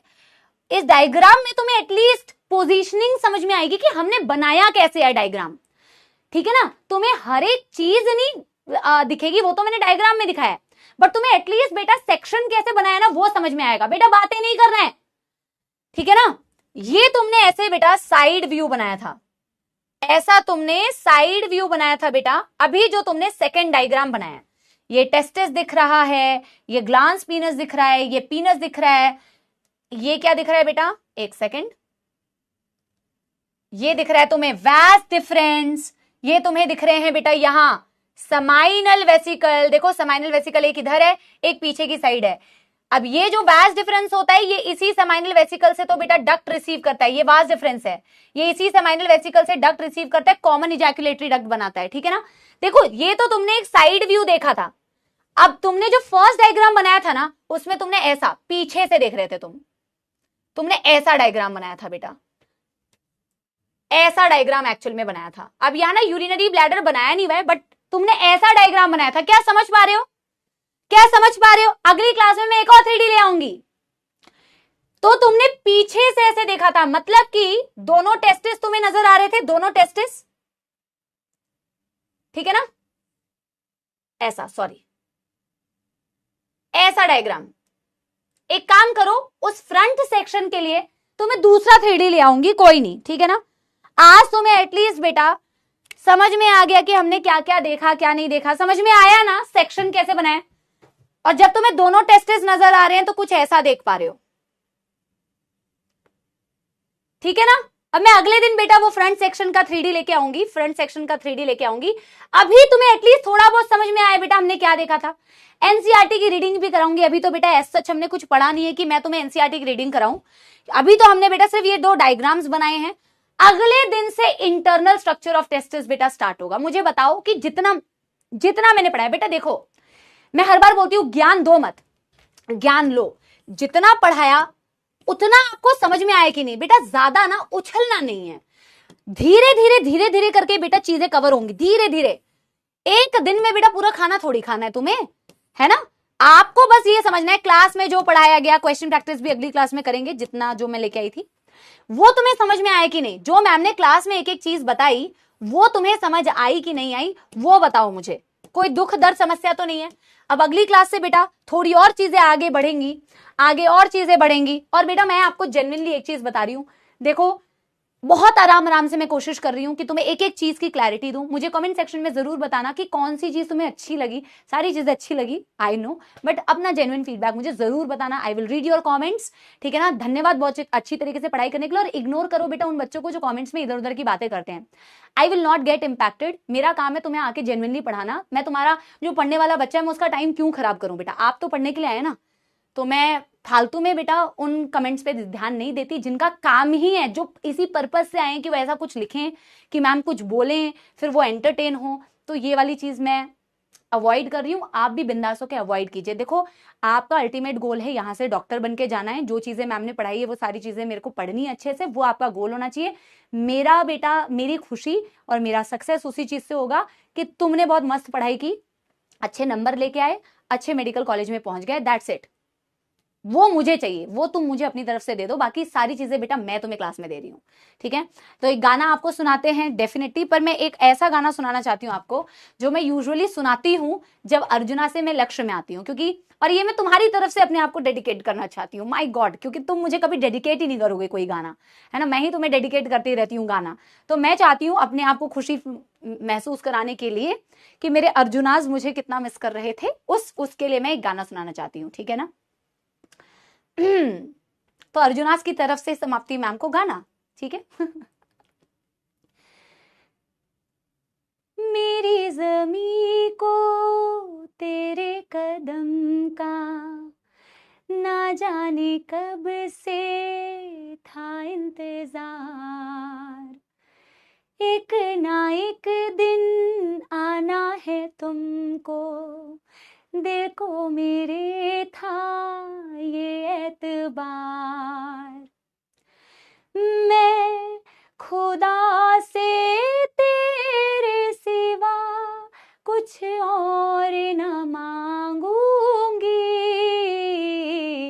कभी तुम्हें याद मेरी आए, पलकों से जुल्फ हटा लेना, साफ दिखूंगी मैं तुमको वही, जो ना दिखूं तो सजा देना, तुम अगर मनाओगे तो मान जाऊंगी, मैं तेरे बुलाने पे लौट आऊंगी, नीट के सफर में साथ तेरा मैं एंड तक निभाऊंगी, तुमको मेडिकल कॉलेज में पहुंचा के मैं चैन की सांस, ये करना जरूरी है लास्ट में मैम का तड़का, ठीक है ना बेटा। मैं आप लोगों को एक चीज बता देती हूँ, कई लोग ना पीडीएफ से पढ़ते हैं, उनको लगता है मैम ने डायग्राम बनाया, क्या हमने कुछ लिखना नहीं था। तो प्लीज यार उन बच्चों को बता देना, अभी मैम लिखवाएंगी, अभी तो मैम ने कुछ ऐसा बताया ही नहीं है बेटा। धीरे धीरे चैप्टर की तरफ बढ़ रहे हैं ना आगे, एक एक चीज बेटा बनाएंगे। जो चीजें मैंने आपको बताई है ना कि वैज डिफरेंस, रिसीव अडक्ट फ्रॉम सेमान, सब कुछ लिखवाऊंगी बेटा, सब कुछ, तुम टेंशन मत लो, सब कुछ लिखवाऊंगी। बट अगली क्लास में, ये बार बार इसीलिए बताना पड़ता है क्योंकि बहुत सारे नए बच्चे हैं और उनको अभी पता नहीं है कि क्लास में कैसे पढ़ाई होती है, ठीक है ना। तो लव यू ऑल बेटा, बहुत बहुत धन्यवाद, मिलेंगे अगले हफ्ते, तब तक के लिए बेटा बहुत सारी पढ़ाई करिए। Thank you, bye bye, thank you. अच्छा सुनो, डीपीपी में अगर तुम्हें कोई क्वेश्चन दिखे ना बेटा जो आज कवर नहीं हुआ है तो टेंशन मत लेना, वो अगली क्लास में कवर हो जाएगा। कई बार ऐसा होता है डीपीपी में कुछ क्वेश्चंस आ जाते हैं जो अभी पढ़ाया नहीं गया है, वो भी बता के जा रही हूँ डिस्क्लेमर, ठीक है ना। Bye bye, thank you, thank you.